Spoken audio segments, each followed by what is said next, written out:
From emails to reports and project proposals, it's hard to meet the demands of today's competing priorities without some help. Grammarly is the essential AI communication assistant that boosts your productivity at work so you can get more of what you need done faster. Just a few clicks can tailor your tone and writing so you come across exactly as you intend.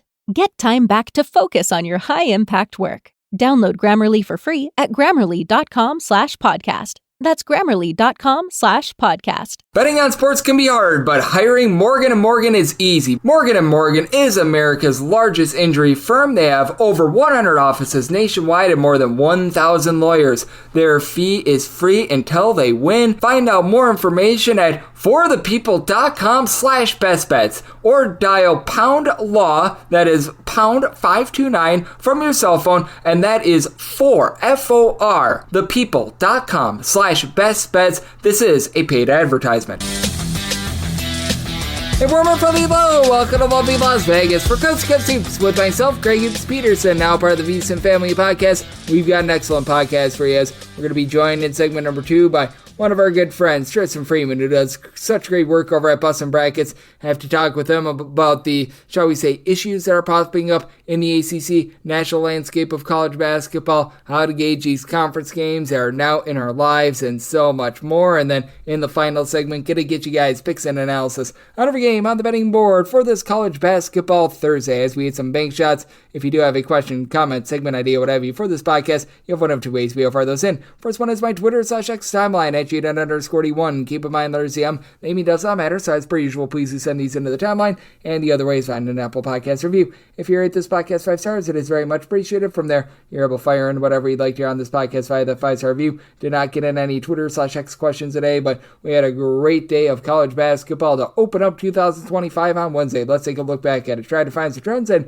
try to get to know these teams a little bit better. Games from yesterday is Greg buzzing about. Here is the rowdy recap. For North Carolina, it's been a little bit of a less than savory start to the year, and same goes for our good friends over there at Louisville, but it was Louisville who was able to get the job done in a very interesting game for Louisville. They get an 83-70 win as North Carolina once again a rough first half, and North Carolina now has 6 straight up losses. If you're looking at how they've done against the spread, 5-9 there. For Louisville, hasn't been too profitable for themselves either, as they're at 7-7 against the spread. But for North Carolina, 4 of 16 from three-point range. Another inefficient day from R.J. Johnson, 12 points. It was actually Ian Jackson and his 23 points that kept the team lively in this one. And for Louisville, they did go just 6 of 26 from 3 and 25 of 39 at the free throw line, but won the rebound battle 43-37, won the turnover battle 12-8 as well. So that was solid for them. But it has also been a little bit less than savory as well has been what we've been seeing in terms of the defense of Mercer, but they do find a way to get the job done against Chattanooga, 99-94 in overtime. As for Mercer, they go 15 of 30 from three-point range. You had 25 points out of Ahmad Robinson, 26 points out of Tyler Johnson, and then for Chattanooga, they go 6 of 6 at the free throw line,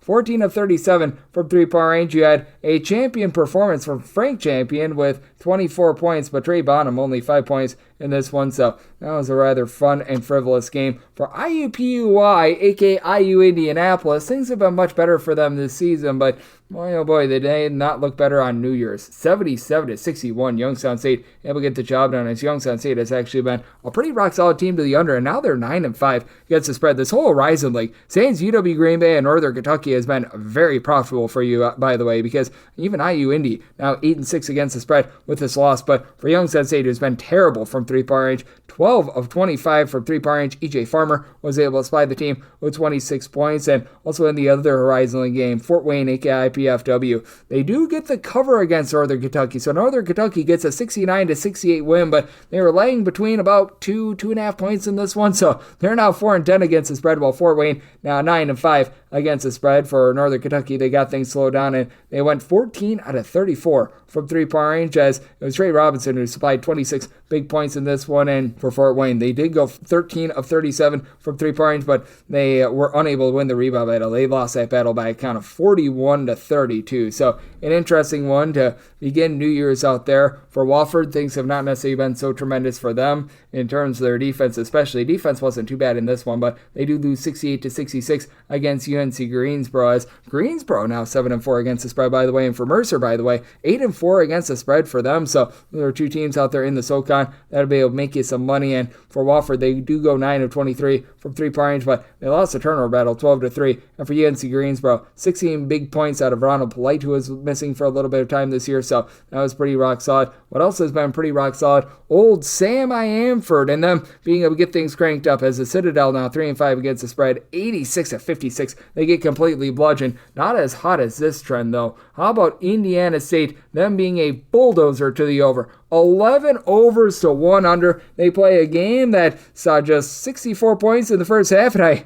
mention this because I was in on the under. All I needed was like 90 points in the second half. A 100-point second half, leading to overtime. Bradley gets it done by kind of 90-89 as Bradley drained like 7 threes in the last 8 minutes of regulation to force overtime. Bradley, your top 3-point shooting team in all of college basketball, cooled down 10-31 from distance, but Zeke Montgomery, Duke Dean, they combined for 50 points. Bradley now 12-2, and Indiana State, after a brutal start to the season against the spread, they've really been able to pick it up a little bit as well. Villanova picking it up as well as for this Butler team.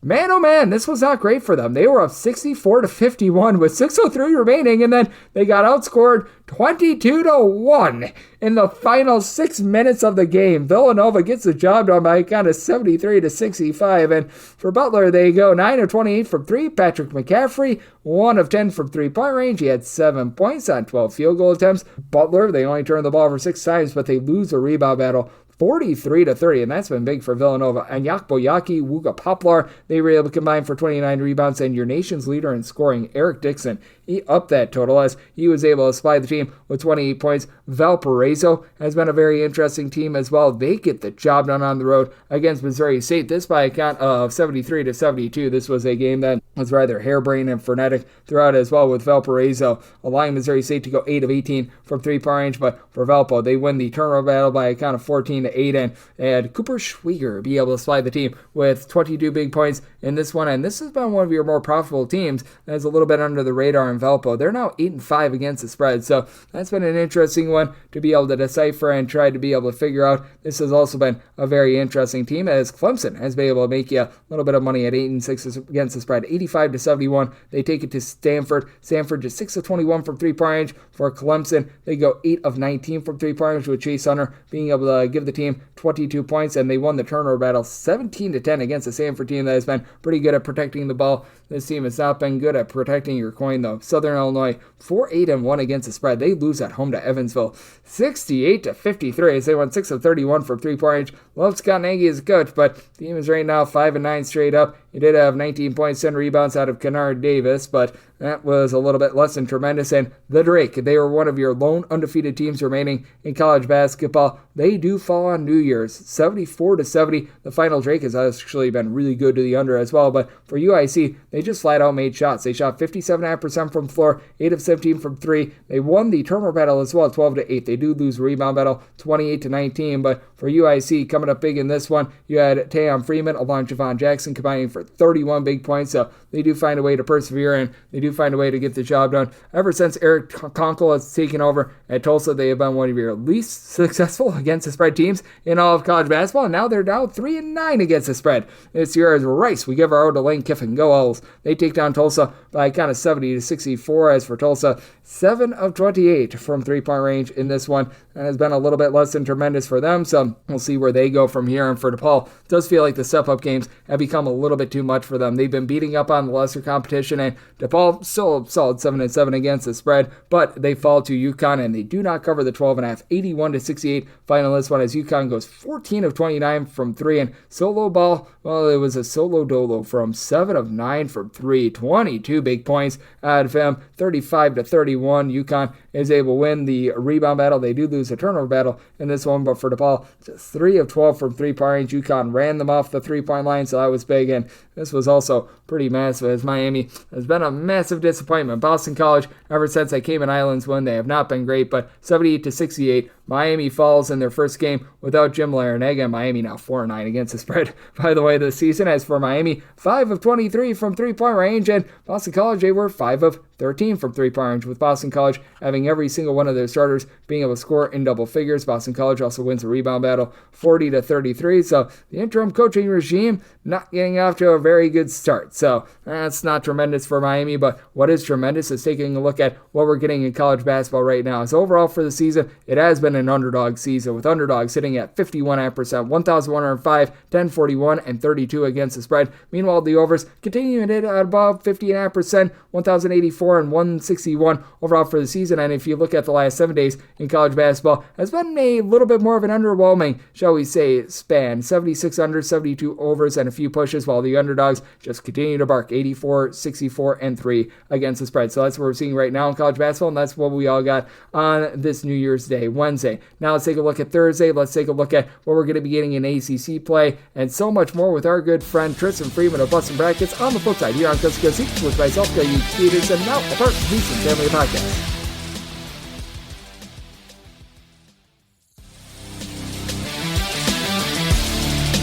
We're back in lovely Las Vegas for Cups Cut Soups with myself, Greg Peterson, now part of the Beast and Family Podcast, and it is always a pleasure to be joined by this man as we've got our friend Tristan Freeman aboard. He does such great work over at Bustin' Brackets, taking a look at this great game that we all know and love. Additionally, I know that he is doing tremendous work at a variety of different other outlets. I know that he's been helping out over at Sleepers Media, the Field of 68, you name it. He does a tremendous job with it. You're able to follow him on Twitter/X at HoopsNut351. And Happy New Year to you, my friend. Thank you so much. Yeah, Happy New Year to you as well, Greg. Appreciate having me on. I appreciate you, and I'm sure a conference that is appreciative of the new year is the ACC, because 2024 was not one that they necessarily want to remember. But how do you gauge this conference? Because I feel like with the ACC, there are still a few top-flight teams, mainly Duke. I think that Clemson has shown out very well as well, and I think that's going to be very fascinating to see what we get in conference play, because I think the biggest key for the ACC is having some of these more like mid-tier slash, shall we say, teams 5 through 8, like at SMU, for example, just not stub their toe against what has become a trend for the ACC, having some of the lesser teams beat up on them. Yeah, I think there's already some irony with the fact that there's 18 teams and we're basically 2-3 games in league play and we're already only down to 6 unbeaten teams. And that'll be cut in half when the teams play each other tomorrow. A lack of teams that can just beat, clear contenders. That teams can beat up on each other. We saw it with NC State beating Virginia in a game where it feels like it wasn't an upset, but it kind of was. There's just truly a lack of star power. Obviously, Duke has been great. UNC can be at that level, but they've just been too inconsistent in the Hubert Davis era. And then you have teams like Pitt and Clemson who's trying to move up the ladder, Louisville back to being competitive.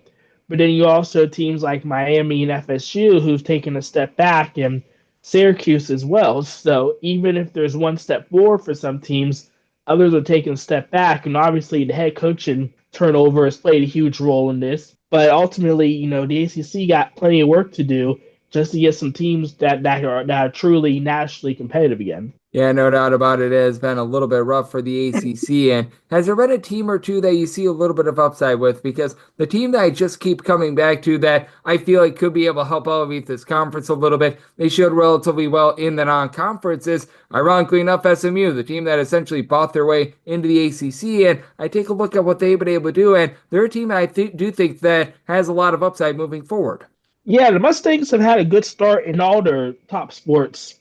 Speaking of buying, their reported NIL has proven to be really effective, and they got good players. Obviously, Boopy Miller, who's a proven guy for the program, and then you have also guys like Matt Cross and Edwards. Like they're a team that genuinely has good talent. And Andy Enfield is a coach and that's made the NCAA tournament before. So from top to bottom, they're one of the more talented teams in the league. They also, at times their defense can be a bit inconsistent. So we'll see what happens when they go up against teams that can score. But they're a balanced team. They got, 7 guys averaging at least 9 points a game. So there's definitely a lot to like about them in terms of the ACC because they can win against just about everyone. And in fact, they'll have an early test against Duke coming up, which will probably decide who's in first place in the ACC. Yep, that'll certainly be a rubber meets the road game for both of those teams. It's Duke right now looking like that clear number one in the conference, but what we're going to be getting outside that's anyone's guess at this point. As joining me on the show, that would be Tristan Freeman, who does such great work over at Boston Brackets. He's joining me right here on Coast to Coast Hoops, and it has been really interesting what we've seen the last few weeks in college basketball's SEC conference play. That's going to be getting started up in the next few days. We've already seen some mayhem with regards to the Mountain West thus far, and just how do you take a look at conference play as compared to non-conference play? Because I do think that things just get a little bit more ratcheted up in conference play, and I think that these road tests, like we're going to be seeing for quite a few teams the next few days, these are ones that we need to put a lot of credence behind, because winning on the road in conference play, I feel like, is the toughest thing to do, really, outside of college basketball, just really in all of sports in general. A really good example is the game that I was able to go to. Duquesne was a team who had home losses to St. Peter's and Maine, and just looked really bad at points in a non-con. And then in the first game of league play, beats a Rhode Island team that only had one loss coming into it and some kind of tournament hopes. True road games in front of crowds that are active are very hard. And we saw Nevada lose to Wyoming, and Gonzaga nearly lose to Pepperdine, the team that they won almost 50 times in a row. Road games are hard, and those aren't the times to be trying to get style points. Those are truly winning in advance situations. So we've already seen that literally just days in the league play, and we're going to see a whole bunch more of that in the coming weeks. And I'm so glad that you mentioned that Duquesne team as well, because for Duquesne, such a less than savory start to the season for them. But as we know, there is a changing of the guard at coach with Steve Dambrod stepping down. How about you take a look at these teams that maybe had a coaching change, now starting to be able to hit their peak in January, as now a lot of these teams have 10-plus games under their belt, and sometimes it just takes a little bit of time for things to mesh, whether that be a team full of transfers or, in this case with Duquesne, a team with a new coach. It's a great point, especially with true first-year coaches. Not all first-year coaches are the same. There are guys who are veterans in the sport, like John Calipari and Eric Musselman, who just first year at their new stop, and then there are true, rookies such as Drew Joyce, and it's taken them a while to figure out what rotations they want to implement their style of play. And, in the case of Duquesne, they figured it out real. They have wins over UC Irvine and now Rhode Island, and they now have a consistent, rotation instead of, what seemed like just, really random lineups at one point. So for teams, their records may not show it, but you can start to see who's playing some of their best ball and, who may have possibly peaked during a non-con. And if that happens, then that's, it's going to bode trouble for you in these games, because these are ones that truly count, whether you're a tournament team or not, because now we're looking for positioning for the upcoming tournaments. Yep, we certainly are, and it is going to be so big to see what we get over the next few months. And we do have to talk about this conference as well, because we let off talking about the struggles of the ACC. How about if we just take a look at the splendor that has been the SEC, because with the SEC, all 16 teams were able to win 10-plus games outside the conference. Now they're going to be starting up conference play here in the next few days. Just what do we make out of the SEC and their, shall we say, hierarchy / impact on college basketball? Because I just take a look at the SEC right now, and I look around and I see 10-plus teams that can make the NCAA tournament, and 3-4 teams that might be able to make a Final Four run. Yeah, the only team that had any kind of a bad loss in the non-con was South Carolina, and then they bounced back by beating maybe the second best team in the ACC, Clemson. So right now, all of them are going to be tournament teams, but the reality is they're not all going to go 9-9 in league play. There's going to be teams that finish at the top, and then by consequence, there's going to be others that finish at the bottom. It'll be interesting to see what's the lowest number of wins a team can get to make the tournament. Maybe going 6-12 will be pushing it. I think 7-11 probably will do it. But it'll be interesting to see who's at the bottom of the pecking order, because Georgia, Vandy, and South Carolina are teams that on paper you feel like will struggle. But then who knows? Maybe Arkansas has been having too many close calls, and maybe Ole Miss is a team that didn't have the greatest non-cons. They might be ripe for exposure, but it's going to be incredibly interesting what happens in league play, because some of these teams are going to either get exposed or others are going to find themselves into, like you said, Final Four contender status. Yep, absolutely. And I do think that it's going to be a lot of fun to see what we get out there. And just how do you gauge this Auburn team as well? Because they're the team that I just keep coming back to as the number one team in all of college basketball, even though they did take that loss on the road over at Cameron Indoor against Duke. We all know how difficult Duke is to play on the road. And I just take a look at that team as right now, in my opinion, being the most complete in the country. Yeah, I think obviously, Janai Broome being a front runner for player of the year certainly helps. He's just been the most dominant player in the country so far. And they just have a lot of depth with players who do enough each game. I mean, Chaney Johnson's been really good for them. Chad Baker Mazzaro has been fantastic for them. And then the guard plays much more consistent in the past. You might not have guys that can go for 30, but, Miles Kelly, Tahad Pettiford are all really good players. And as long as you don't have any, stinkers, considering their defense is quietly top notch too, it's going to be really hard to beat them. And if they go, and, whoever wins the league is obviously going to be the 1 seed this year. But I think, for a team that suffered, a first round loss, they're going to be very motivated to try and make a run this year. Yep, I think so, as well as Tristan Freeman, who does such great work over at Boston Brackets, joining me on Coast to Coast Hoops. And Tristan, I know that you've done such a great job looking at college basketball all throughout. I know that you were joining me in the off season back when the temperature out here in lovely Las Vegas was 110 degrees in like June and July, and you've been following this thing all throughout. Just who's a team or two that you take a look at right now that has had an unexpected start to the season, whether that be a team that you were high on that has just flat out disappointed you, or a team that maybe you were really low on that has been able to come out and they've been able to give you a really good effort thus far? Yeah, I think a team that's been really surprising is UCF. I mean, they got themselves a good win against Texas Tech, and Keyshawn Hall has been very effective for them. But this is a team that has been without Jalen Sellers up until this point. He's made his return, 7 points off the bench. But the fact that they've been pretty good without him in a non-con sets it up to where they're going to be a legitimate contender, not necessarily for a Big 12 title, but to get back in the tournament. And it's going to be very interesting to see how that goes because, like we saw with other leagues, the road teams, put up a nice fight in the Big 12 openers, including Colorado almost beating Iowa State. So I think UCF is a team that could have finished at the bottom, but they're going to be a team that is going to definitely make a fight for it. And you can add West Virginia to that as well, getting a huge upset underhanded against Kansas, but clearly they're a team that's going to be looking for a tournament bid with another signature win on the resume. Yep, absolutely. And I'm so glad that you mentioned that big win that we saw from West Virginia as well. I feel like Darren DeVries just doing such a great job with that program. And what do you think that win said a little bit more about? Because we know West Virginia was going through a whole bunch of travel issues as well. Does that say a little bit more about Kansas perhaps being a team that we should be soaring on a little bit more, just this West Virginia team being that stinking good? Yeah, I mean, West Virginia, was underhanded in the game, but they're just consistently good. Javon Small is one of the best guards in the country, and he's been fantastic for them. And, Eduardo Andre, giving them front court presence in absence of Mari Hansberry. I just think Darian DeVries is just one of the better coaches in the country. Obviously Kansas will be fine in terms of being a tournament team, but, they need to figure out the guard situation because Rylan Griffin and AJ Storr have just had too many clankers.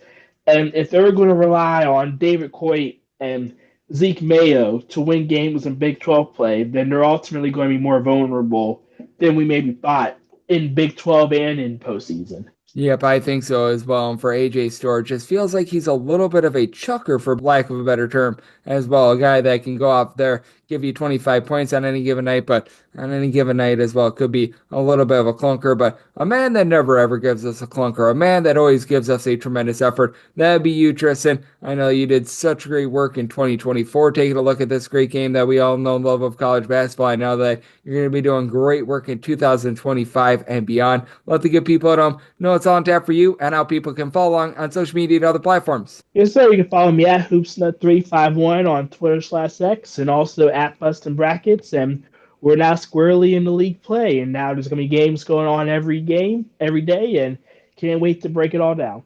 No doubt about it. It is going to be incredible to see what we get here in conference play. Tristan, he's going to have he's going to have his finger on the pulse of all of it, and every single time he joins me, lends such great insight. So big thanks to Tristan for joining me on Coast to Coast Hoops, now part of the VSiN Family Podcast. And coming up next, it is that time of the podcast. I give you picks and analysis on every game on the betting board for this college basketball Thursday as we hit some bank shots.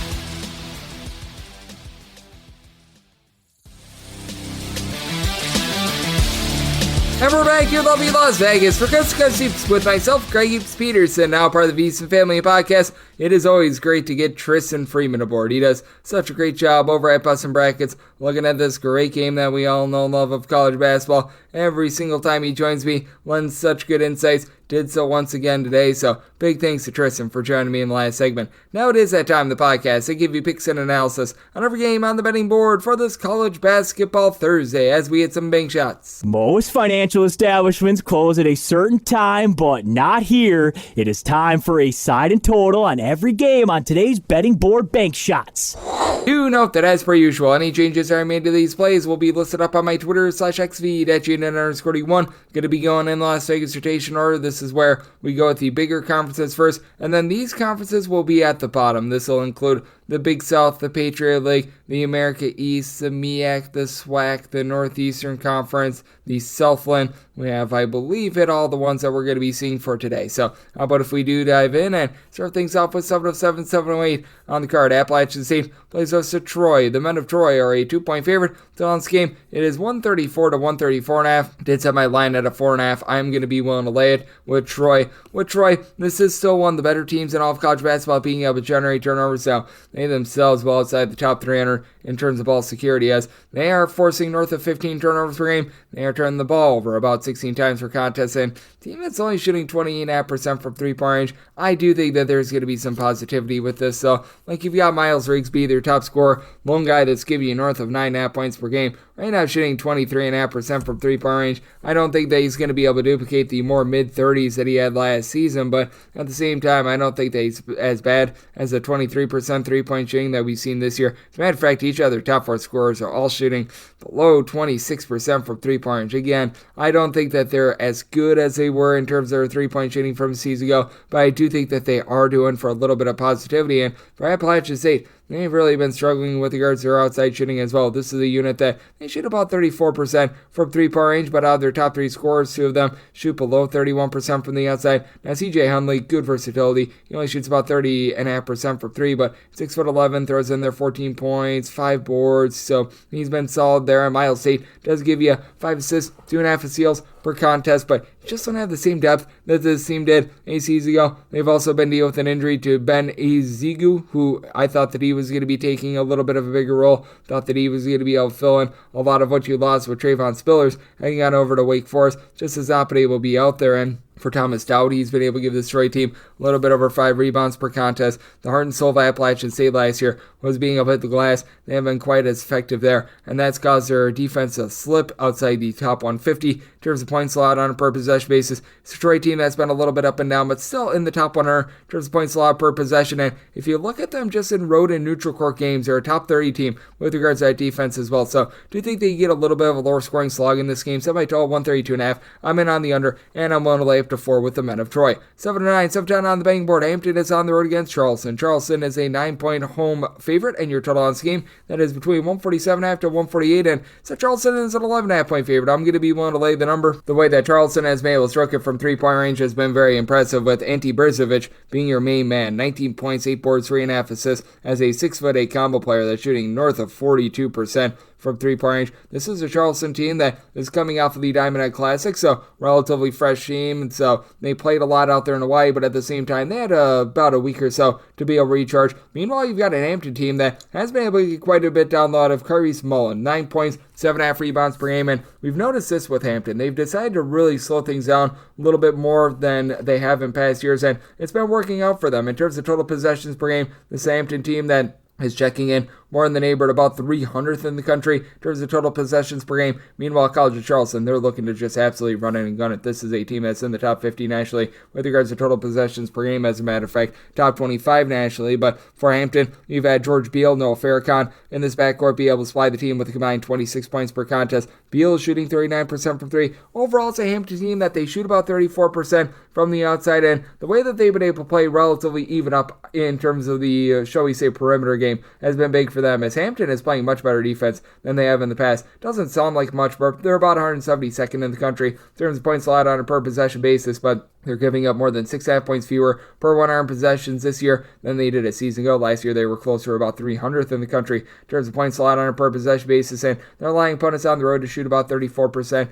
from the outside. So I do think that's going to be really interesting with regards to total in this one. I did set mine at a 149.5 as Charleston. They're outside the top 200 in terms of points allowed on a per possession basis. They've had an uncanny ability to be getting things going, shall we say, a little bit more up-tempo, as this team has been giving up 74-plus points in pretty much all but 2 out of their last 5 Division I games. For Charleston as well, you've had DeWillick Tavares be able to step up, transfer from Delaware State. He's able to supply the team with 12.5 points. He's now shooting 38% from three-point. It is a Charleston team that they do turn the ball over about 13 times per contest, but they go up against a Hampton team that I don't think is going to be able to generate as many turnovers. And for Hampton, they themselves have really been able to get it going on the offensive side of things as well. For as improved as their defense is, they've been able to get to at least the 73-point plateau in each of their last 6 games. So circumstance where I'm in on the over, I did set my total 149.5, and with Charleston, want to lay up to 11 with them. This will be a game that I write up to 7-11, 7-12 on the betting board. It is Delaware on the road against Northeastern. Northeastern is a favorite of 6 points, so it'll send you between 152.5 to 153.5, and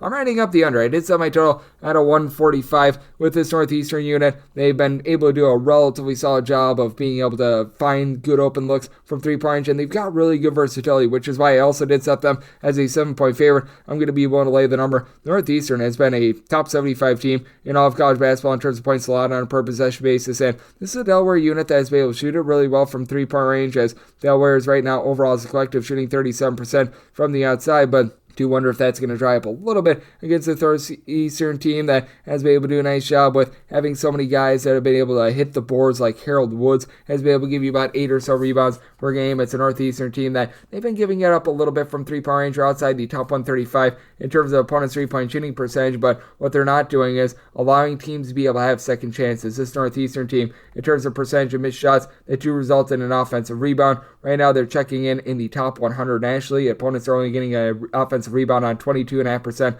of their missed shots when they're at home. Meanwhile, Delaware, they are allowing opponents to rebound 37.1% of their misses when they're on the road, with John Camden leading the team in rebounds with about 4.8 rebounds, 16.5 points per game. Does shoot 43% from three-point range at 6'8", but again, I do think that that's going to start to dry up a little bit more. This has been a Northeastern team that's been a little bit touch and go with regards to their offense, but still 72-plus points in all but one of their games in the month of December. Rashad King has been able to do a nice job just delivering the goods for the team. 7 boards, 17 points, 4 assists per contest as a 6'6", little bit of a do-it-all guy. And then for Delaware, I just don't think that they're going to have too much of a response with regards to so much of the versatility that this Northeastern team does bring to the table. You do have Kevon Riley, who gives you 12 points per contest. You also get about 12 points out of Eric Timko as well. Timko has been shooting 38% for three, more like 37% for Riley. But outside of your main starting 5 for this Delaware team, you've had a lot of guys that have been banged up, like Teron Allen was someone I thought was going to be able to give this team some good contributions. We haven't seen him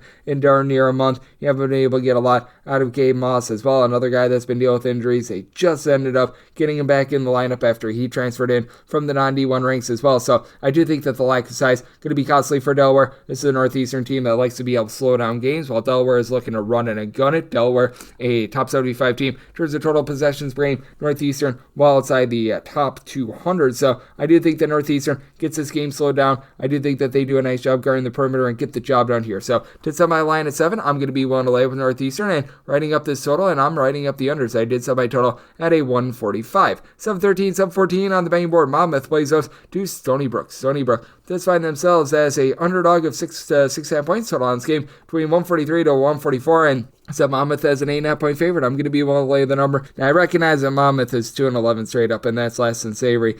Monmouth really challenged themselves outside the conference, though. Like, they played a 4-point game on the road against Princeton. They had to open up the season on the road against Michigan State. They had to play on the road against Rutgers, a game that they covered there as well. They held in there against Stephen F. Austin. They won on the road against Seton Hall. I recognize that Seton Hall sinks this year, but this team went for it outside the conference, and they're also dealing with an injury for the first few games of the season to Jared Valencia, who's been their top rebounder, 6 boards, 9.5 points per game. Guy stands 6'8", has not topped it from 3 the way that he did a season ago. Last year was shooting 40% from 3, closer to 30% this season, but as a whole, Monmouth is shooting 35.5% from the outside, with Abdi Bashir being one of the more underrated scorers in all of college basketball, shooting north of 40% from 3, 21 points per contest. Meanwhile, for Stony Brook, it's just all about CJ Octave and Joe Octave. These two guys have been able to combine for about 20 points, 8 rebounds per contest. They both give you a steal per contest, but you got Octave shooting 23.5% from 3. Luster shoots 43% from the outside, but for Stony Brook, it just really went down the toilet bowl for this team. They lose 4 of their top 5 scorers from the season ago, outside the top 230 this year in terms of both points scored and points allowed on a per possession basis, and this Stony Brook team was relatively good from the outside a season ago. Now they're allowing opponents to shoot 35.5% from 3-point range, while they themselves shoot 31.5% from the outside. Andre 3000 Stony has been able to give you about 7 boards per contest, so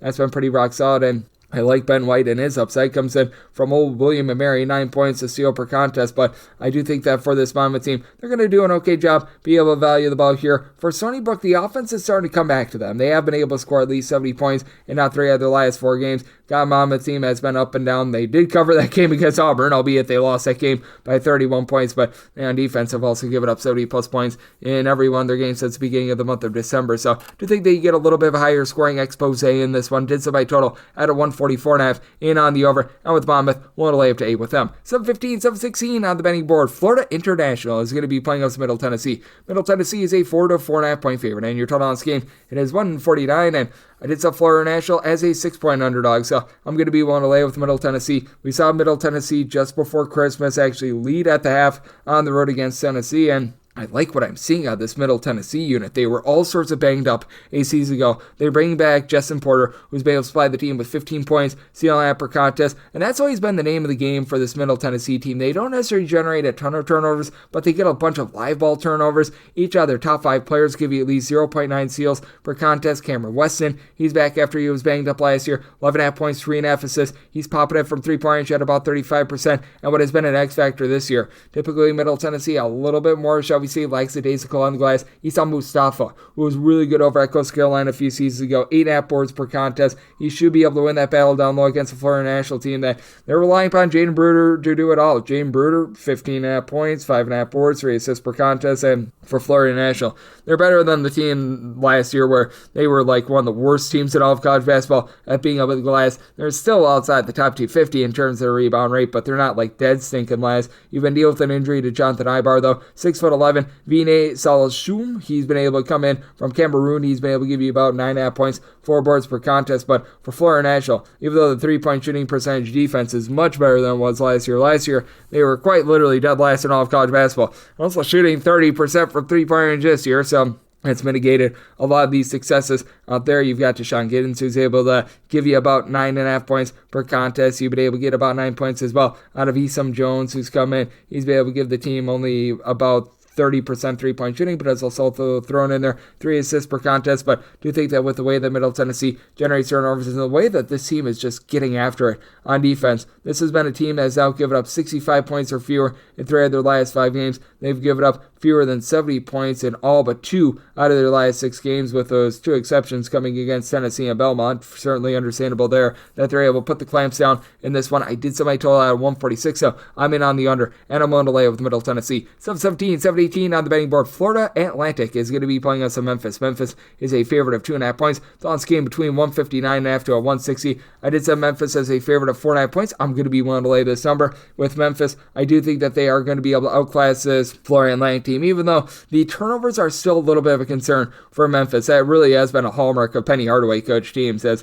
for Memphis, year in and year out, they typically do find themselves outside the top 225 in terms of turnovers per possession, back there this year with about 14 turnovers per contest. But PJ Haggerty, for as bad as the 4 turnovers per game is, he has been able to supply the team with 22 points and shooting 40% from 3. This is a Memphis team that has a collective. They're in the top 10 nationally with shooting 40.2% from 3-point range. And they go up against a Florida Atlantic team that has not necessarily done the world's greatest job of being able to guard the arc. At home, they're allowing opponents to shoot 45.8% from 3-point range. Now, we should see a little bit of improvement from that. Like, literally, if they left the gym empty, I don't think that their opponents would continue to shoot 45.8% from 3-point range, but they have not been great with that regard. This is a Florida Atlantic team that they very much do gamble for turnovers, and when they don't get those turnovers, that leads to easy buckets on the flip side, as for Florida Atlantic, this team has now given up at least 77 points in all but one of their last 5 games, and they have given up 75 plus points in games against D1 opponents, and all but 3 of them thus far this season. So less than savory on defense, well outside the top 225 in terms of points allowed on a per possession basis. But this is also a unit that they've got 8 different guys that are giving you at least 8 points per contest. We've got a lot of different scoring options. Loveland Walker has been able to give you 5 assists, 11 points per contest. This team as a whole shoots about 36% from 3-point range, and Memphis is well outside the top 225 in terms of opponents' 3-point shooting percentage as well. Trey Carroll has been able to shoot 50% from 3 with 11.5 points per contest. Baba Miller, really nice down low, block and a half, 7.5 rebounds, 11 points. He's shooting 39.5% from 3-point range. Caleb Glenn shoots 38% from the outside. So I think that you get points upon points in this one. For Atlantic, a top 30 team in terms of total possessions per game. Memphis very used to running it and gunning it as well. Set my line at 4.5. I'm willing to lay it with Memphis. Set my total at 164.5. I'm also in on this total over. We go to 719, 720 on the betting board. It is Arkansas State. They have their other facing off against Old Dominion. Old Dom is an underdog of 11 points, and your total on this game, it is 154. I'm going to be willing to lay the 11 on the road. I said Arkansas State is an 11.5 point favorite. This Old Dominion team has not been good this year. I wish I could put it any other way, but Old Dominion outside the top 250 in terms of both points scored and points allowed on a per possession basis, and have an Arkansas State team that I just continue to be impressed by what I've seen out of these guys. Like, this coaching staff, headlined by Brian Hodgson, has really been able to get this team to fire on all cylinders. For Arkansas State, they don't necessarily have that one main guy, though Taryn Todd has now been able to ascend a little bit more with about 15.5 points per contest. Colby Julien, who comes in for Louisiana for his 6th year, 5.5 boards, 13.5 points per contest. It's a team that's only shooting about 32% from 3-point range. In terms of points scored on a per possession basis, they've taken a little bit of a setback from a season ago, but this team is so much better defensively than they were a year ago as well. For this Arkansas State team, they've done a nice job of being able to cut teams off from the perimeter. When they are on the road, they're allowing opponents to shoot just 28.7% from 3-point range. That's a top 50 mark in all of college basketball, and Arkansas State has really improved on the glass as well. Arkansas State last year was a team that was a little bit hit or miss with regards to their rebound rate. They're a top 155 team this season, and for Old Dominion, you've got Caleb Swenson, who he comes over from Maryland. He's a true 7-footer. He's been able to give you a few rebounds at a block per contest, but Old Dominion outside the top 180 with regards to their rebound percentage. Old Dominion just has had a tough time of being able to find good, consistent offense, as well as you've been able to get about 15 points per contest out of Robert Davis Jr. Throws in there a pair of assists per contest for an Old Dominion team that's currently shooting 30.5% from 3, but 13.5 turnovers per game, very much less than savory. You have had Jaden Johnson step up with about 4 assists, 8 points per contest. He's been a nice cog for the team, and I do think that the upside is there. Sean Drew-Gordon, Devin Caesar are combining for 24 points per game. Drew-Gordon throws in there about 7 boards per contest. Stephon Walker has been able to give you 8 rebounds per game. Really, the best attribute of this team is what you're able to get down low with Sweat and Roger also being able to give you actually closer to 2 blocks per contest. I undersold them first time around, but that said, you were expecting a little bit more out of some of these guys like a Danny Pounds and company. They've been dealing with quite a few injuries. For Old Dominion, under the tutelage of Mike Jones, you say who? I say Mike Jones. It has been a offense that has been really tough to be able to get going, but they have now been able to get to at least 70 points in each of their last 5 games, albeit there was 1 or 2 non-D1 teams thrown in there as well. But I do think that Arkansas State able to get things cranked up tempo. I do think that they take it to Old Dominion, and again, this Arkansas State defense much improved from what it was a season ago. So this is my total 151.5. I'm in on the under. I do think that Arkansas State generates quite a few turnovers, and Old Dominion, they themselves outside the top 275 in terms of turnovers forced on a per possession basis, so should lead to some clean possessions for Arkansas State. Want to lay up to 11 with Arkansas State, and in on this total under as well. 721, 722 on the betting board. It is South Alabama on the road against Georgia State. Georgia State is a underdog of 7 to 7.5 points. So last game is 140. I'm seeing a stray 5.5 out there as well. And if you have access to the 5.5, I would say you still don't have enough value to be able to lay it with South Alabama, as they did set this line more at a 4.5. I'm going to be willing to take the points with Georgia State. Recognize that Georgia State had that less than savory game against Auburn a few weeks ago, but I do think that there's a little bit of upside with this team, especially down low, because you do have Zarik Nutter as a little bit of a do-it-all guy. 15.5 points, 3.5 boards, 3.5 assists. Doesn't necessarily shoot it very well from three-point range, but Nicholas McMillan should be able to win this battle on the glass. Comes in from UNC Asheville, 10.5 rebounds, 9.5 points per contest, so a little bit more of a one-trick pony in terms of being able to hit the boards, and you need a little bit more outside shooting from the Georgia State team. The 13.5 turnovers per game, less than tremendous, but Tunari Lane was a top scorer for the team 8 seasons ago. He's been able to give the team 12.5 points per game. Uncharacteristically, I've seen a little bit of a drop-off in his scoring over the last 3 games. Do think that that's going to rebound. He was dealing with a little bit of an injury towards the beginning part of the season, and it feels like he's starting to finally be able to get over that. Meanwhile, on the flip side, it's a South Alabama team that they got John Broome, not to be confused with G&I Broome, who's been able to clean up down low. He's given the team 6.5 points, 6.5 boards per contest. It's a South Alabama team that, to their credit, they do a nice job of being able to keep things clean. In terms of turnovers on a per possession basis, they're a top 25 team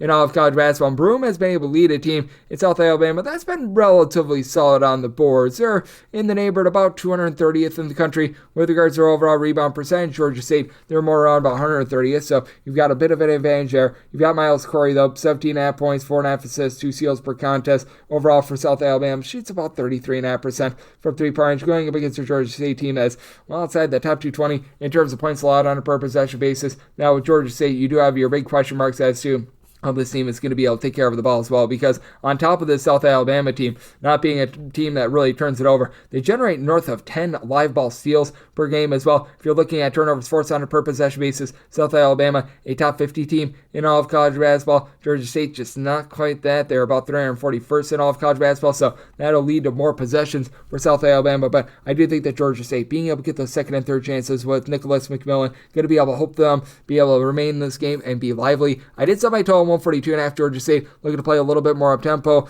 and I do think that those second and third chances are going to help them out, and then you get a lot of clean possessions for a little bit of a slower tempo South Alabama team. I do think that this game has a possibility of coming down to some late game fouling as well, so I'm going to be in on this total over, and I'm going to take the points with Georgia State. 723, 724 on the betting board. Coastal Carolina plays us to Louisiana. Louisiana is a 2-point underdog, and your total on this game is anywhere between 136.5 to 137.5.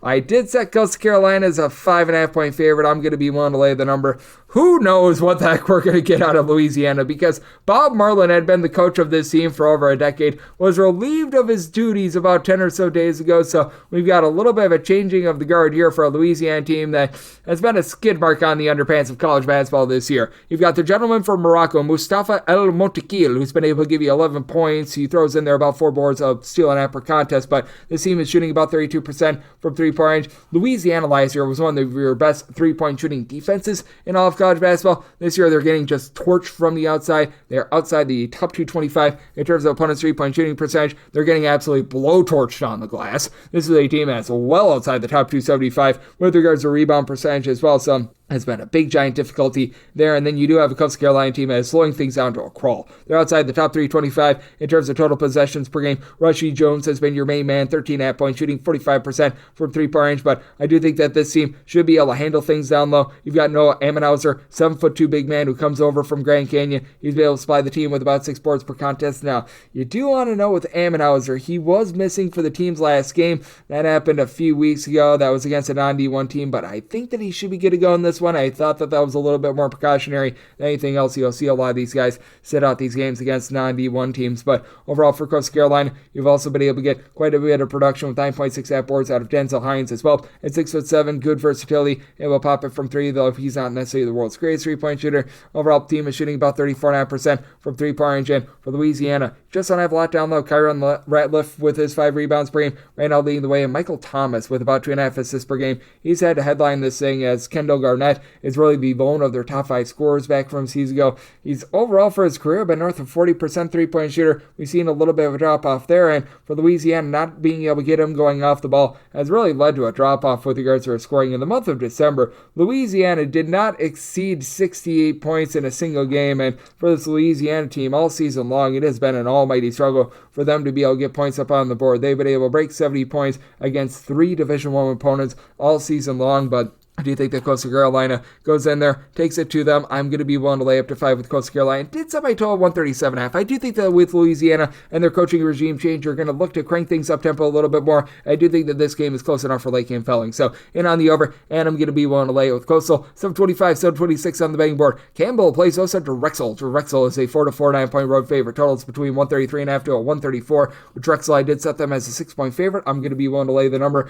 This Campbell team is, well, they're the Camels. They're not necessarily going fast. They're outside the top 250 in terms of total possessions per game. This is also not a team that is really going to be putting a lot of pressure on you in general. Campbell about 140th in the country in terms of turnovers forced on a per possession basis. They've done a relatively solid job of being able to generate those turnovers at home, not so much on the road. I do think that that's ironing out a little bit more, but this Campbell team just really needs to find a little bit more of a Robin to Josiah Sini. He's right now the lone guy that's giving you double figures. As a result, this Campbell team has really been suffering with regards to their offense, 245th in the country in terms of points scored on a per possession basis. And while Campbell does a better job of being able to generate turnovers when they're at home rather than on the road, you look at this team at home, they are averaging the 5th fewest points scored per possession at home of any team in all of college basketball. And this is a Drexel team that year in and year out is a top 100 team in terms of points allowed on a per possession basis. As a result, I did set my total at a 132. I'm going to be diving in on this total under. You've got a Drexel team that they've been a little bit more uncharacteristic with regards to their turnovers this year. This is a unit that is not necessarily super up tempo. Turn the ball over about 12.5 times per contest, but Kobe McGee is giving you about 5 boards, 14.5 points, shooting 44% from 3-point range. Drexel is really up their game with regards to their outside shooting as well, shooting 35.5% from 3. This is despite the fact that Yami Butler shot 40% from 3-point range 2 seasons ago, down to about 34% this season, still supplying the team with 13 points per contest, but you found the answer down low to Amari Williams. Cole Hargrave, he's been able to give you about 8.5 rebounds, 11 points, 2.5 assists per contest. Love what he brings to the table with a block and a half per contest as well. Campbell just does not have that size. Nolan Dorsey, who's 6'6", comes in from Holy Cross, has been able to give you about 5.5 or so rebounds per game. Campbell well outside the top 225 with regards to rebound rate. Now in a nip and tuck game, this is a Campbell team that does shoot 80.5% at the free throw line. I just don't know if it's going to be quite that close. You've got Cam Gregory, who comes on over from St. Francis of Pennsylvania. He's been able to give the team some nice contributions, 8 points, 2 boards, so he's been able to give you a little bit of something there, but has been a bit inconsistent. And this is a Drexel team that year in and year out, they do a really good job of, for one, being able to hit the boards, but 2, they don't allow you too many good open looks from 3-point range. Drexel right now, in terms of opponent's 3-point shooting percentage, you're checking in 18th in all of college basketball. That should allow them to be able to keep this game low scoring and get the job done. I set my line at 6. One to late here with Drexel, and in on the under, set my total at a 132 as we go to 727, 728 on the betting board. Robert Morris is on the road. They're facing off against Detroit. Detroit is a home underdog of 5 points, and total on this game it is 139. Set Robert Morris as a 3.5 point favorite, so I'm going to be willing to take the 5 with Detroit. For Robert Morris, they've been able to surge a little bit more on offense ever since getting Cam Woods back in the lineup. He was a top scorer over at North Carolina A&T 2 seasons ago, and missed 4 or 5 games for Robert Morris earlier in the season, and for Robert Morris, they're going to have the best rebounder in this game as well. Alvaro Folguerius, who's been able to give you 13.5 points, 11.5 boards, 2.5 assists, shooting 33% from 3. 6'9" gentleman from Spain, has been oh so versatile, but with Detroit, even though this team has been dealing with a lot of injuries, Mac Mansell has missed 10 games this season. Jared Larry, he's missed quite a few games as well. He's been out really since the back half of Thanksgiving as well. They are getting some reinforcements. Emmanuel Kuwak, he's back after he missed a few weeks in December. He's been supplying the team with 9 points, shooting 35 or so percent from 3-point range. Additionally, Orlando Lovejoy has been the do-it-all guy for the team. 15 points, 4 assists, 2 steals. Not necessarily a great 3-point shooter, but the team as a whole for Detroit, shooting about 35.5% from 3. And the real X factor here, Greg Grodzik II. He has come in as a freshman, and he's been able to give the team 11 points in 6 out of the last 7 games. Did have a little bit of a muted scoring performance against Youngstown State a few days ago, but still pulled in there 8 boards, gave you 2 assists. He's just been really producing for the team. team and is shooting 42% from three-point range. Real a force multiplier for this team. And then for Robert Morris, it's a bunch of as a whole. They're turning the ball over 14 times per contest outside the top 300 in terms of ball security, shooting just 29.5% from three-point range. As out of your top 4 scorers, none of them shoot above 33.5% from the outside. You do, though, have a guy in Ryan Prather Jr. who's giving you 9.5 points, shooting now 35% from three-point range, and has supplied the team with 9+ points in 4 of the last 5 games. So that's been a little bit of a positive for Robert Morris. Defense has been able to improve a little bit as the season has gone along. The 93 points that they gave up to Northern Kentucky, that was due to the fact that that game went to 3 overtimes. So their numbers in terms of raw numbers are just a little bit deceiving. But if you look at regulation only, still have given up 72+ points in all but one of their games ever since the beginning of the month of December. Meanwhile, this has been a Detroit team that's been a little bit rough for them on offense. They've scored 64 or fewer in each of their last 4 games, but have played against some relatively rough competition. So it's a situation of something's got to give with regards to the total. I do think that this game close enough for late game felling, so I'm siding with the over sub by total 139.5, despite the fact that Robert Morris a little bit of a lower tempo team, as I do like what I'm seeing out of Gradzik, and I do think that that's enough for Detroit to hold in this game. Additionally, with Detroit, even though they do have a little bit of disadvantage on the glass, you got 6 different guys for this team averaging at least 3.8 rebounds per game. So going to be willing to take those points with Detroit, and I'm going to be in on this total over as well. 729, 730 on the betting board. It is Marshall. They play us to Texas State. Texas State between a pick 'em to a 1-point favorite. Total on this game 144.5. I did set Texas State as a 2-point favorite. I'm going to be willing to lay the small number for Texas State. Might be a little bit of difficulty on the glass because you do have Nate Martin for Marshall, has been able to do a nice job giving this team 9+ points, 8+ rebounds per game, and then additionally you've got a guy in Obiana Onchale Killian. I still remember non-conference play a few seasons ago. He was a top 5 player in all of college basketball with regards to block shots. Never was truly able to duplicate that, but does give you quite a bit of versatility. Guy that stands right around about 6'8" or so, is able to pop it from 3, but it's been way down with that this year, shooting about 22% from 3-point, while Design Mingo has been able to give you 10.5 points, nearly 5 assists, 4.5 rebounds per game, but it has resulted in Marshall also turning the ball over about 12.5 times per contest. Marshall, always a relatively solid team at being able to generate turnovers, and they've been fine this year. They're a top 125 team in terms of turnovers forced on a per possession basis, but right around about 200th in terms of opponent's 3-point shooting percentage, while they themselves shoot 28.5% from 3-point range. That is outside the top 340 nationally. Mikkel Dawson has been able to shoot 37.5% from 3. He delivers the team 14 points per contest, so that's been pretty rock solid. But this is a Texas State team that year in and year out, they're pretty slow and controlled, once again outside the top 250 in terms of total possessions per game, but they have found a way to be able to generate offense with their versatile forwards, as Tylen Pope, Tyrell Morgan are combined for 29 points per contest. You've had Morgan shoot 41% from 3-point range, and then Caden Gums has been able to give you 13 points per contest, but reinforcements are on the way. They've dealt with an injury to Dylan Dawson all season long, so getting back Colton Benson, who since the beginning of last year is shooting north of 94% at the free throw line, give you 10.5 points per contest. Really one-trick pony, but guy that's currently shooting 46.5% from 3, so that trick, it's very, very tricky to be able to defend. He's been able to give this team a nice boost in terms of backcourt. Overall, it's a Texas State team that is shooting 38% from 3-point range. That's the top 40 mark in all of college basketball. They have been allowing opponents to shoot 35% from 3, but again, Marshall, not a team that really bombs it from 3-point range. This is a Texas State team that's been a top 75 unit in terms of their overall rebound rate. They do an okay job of being able to generate some turnovers themselves, as they've been able to come up within the neighborhood about 12 turnovers per game, considering their tempo. That's not too bad. Do think that Texas State finds a way to be able to get the job done as Marshall. Even though the Texas State team has given up a lot of looks from 3-point range, I don't think that they knock them down. So I'm willing to take Texas State here on this pick'em line /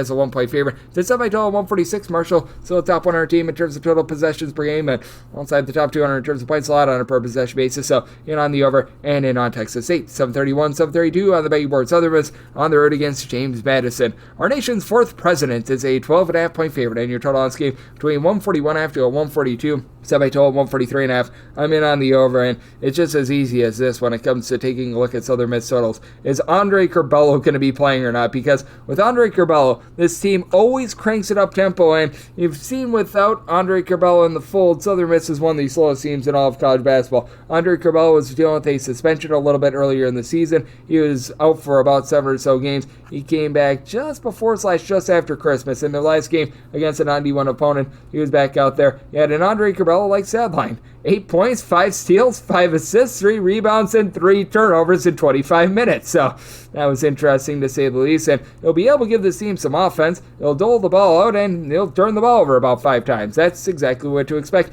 out of him. You've got Natalie Alvarez, who's a little bit more of a stabilizing force, 4 assists, but really just does not give you anything from the outside. Shoots about 23% from 3-point range, and for Southern Miss, they're in the bottom 25 in the country in terms of ball security. They're turning the ball over 14.5 times per contest. It's a James Madison team that's not necessarily getting after it and generating a bunch of steals, but you do have guys in the backcourt that are really able to hurt this Southern Miss team that's well outside the top 225. In terms of points allowed on a per possession basis, including Bryce Lindsey, who stepped in, shooting 44% from 3, 13.5 points, a little bit over 2 assists per contest. Love his game. Down low for James Madison, you got a pair of guys in A.J. Smith along with Elijah Hutchins-Everett. We're combining for 12 rebounds per game. Now, Dennis J. Harris has been very good for Southern Miss. 17 points, 10.5 boards, shoots 38% per 3-point range, and he's given the team darn near 2 blocks per contest. So he's really been able to do a nice job with his overall versatility, but you do have to wonder what you're going to be able to get out of some of these other guys as well. Like they bring in from Miami a former top 200 recruit in Christian Watson, who's giving you 9.5 points, 5.5 boards per contest, but also shooting 20% from 3-point range at 6'6". You would have liked to see a little bit more D'Antoni Gordon, who year in year out averages double figures. 8 points, 4.5 boards. He's just fallen completely off the table for the team in Southern Miss. If they do get to the free throw line, they shoot 64.8% at the charity stripe. That's outside the top 300 nationally for James Madison. Hasn't necessarily come together the way that Preston Spradling was hoping it would, especially defensively against D1 opponents. They've given up 75 plus in their last 2 games, but offense is starting to be able to hit Mach Turbo as for this James Madison team. They've been able to exceed the 75-point plateau in 3 out of their last 5 games. I do think that for James Madison, they do take it to a Southern Miss team that when Andre Cabela's been out there on the floor, they've cranked it up tempo, so in on the over, and I'm willing to lay up to 13 points here with James Madison. 733, 734 on the betting board. UNC Wilmington is playing us at Towson. Towson finds themselves as underdogs of 6.5 points. Total on this game, it is 138.5. Did set Towson as an underdog of 7 points, so I mean, this is pretty much a max I'm willing to lay with UNC Wilmington, but I'm going to be willing to lay it with UNC Wilmington. Wilmington has improved a little bit with their defense from where they were a season ago. Last year, they were very efficient on offense. They weren't turning the ball over at all, but they were outside the top 250 in terms of points allowed on a per possession basis, and it's not to say that they've been absolutely amazing on defense this season, but they're back in the top 175 in terms of points allowed on a per possession basis. After last season, they slipped outside the top 225. They've been about 200th in the country with regards to rebound rate, give or take a little bit there. They have a true 7-footer in Harlan Obiana, who I think is going to be able to give them a little bit more moving forward, and against a Towson team that they really lose their top rebounder from a season ago in Charles Thompson. They've been really reeling with this regard because that's really the lone guy that Towson lost from a season ago, but they've fallen completely off the map. Now Tyler Tejada was out for 6 games earlier this season, and he's their top scorer. 17 points, 4 boards per contest. He's been able to give this team a nice boost ever since he's come back, and Towson has been able to keep things clean. 10.5 turnovers per game. They always play a very slow, deliberate style outside the top 310 in terms of total possessions per game, and for Towson, that has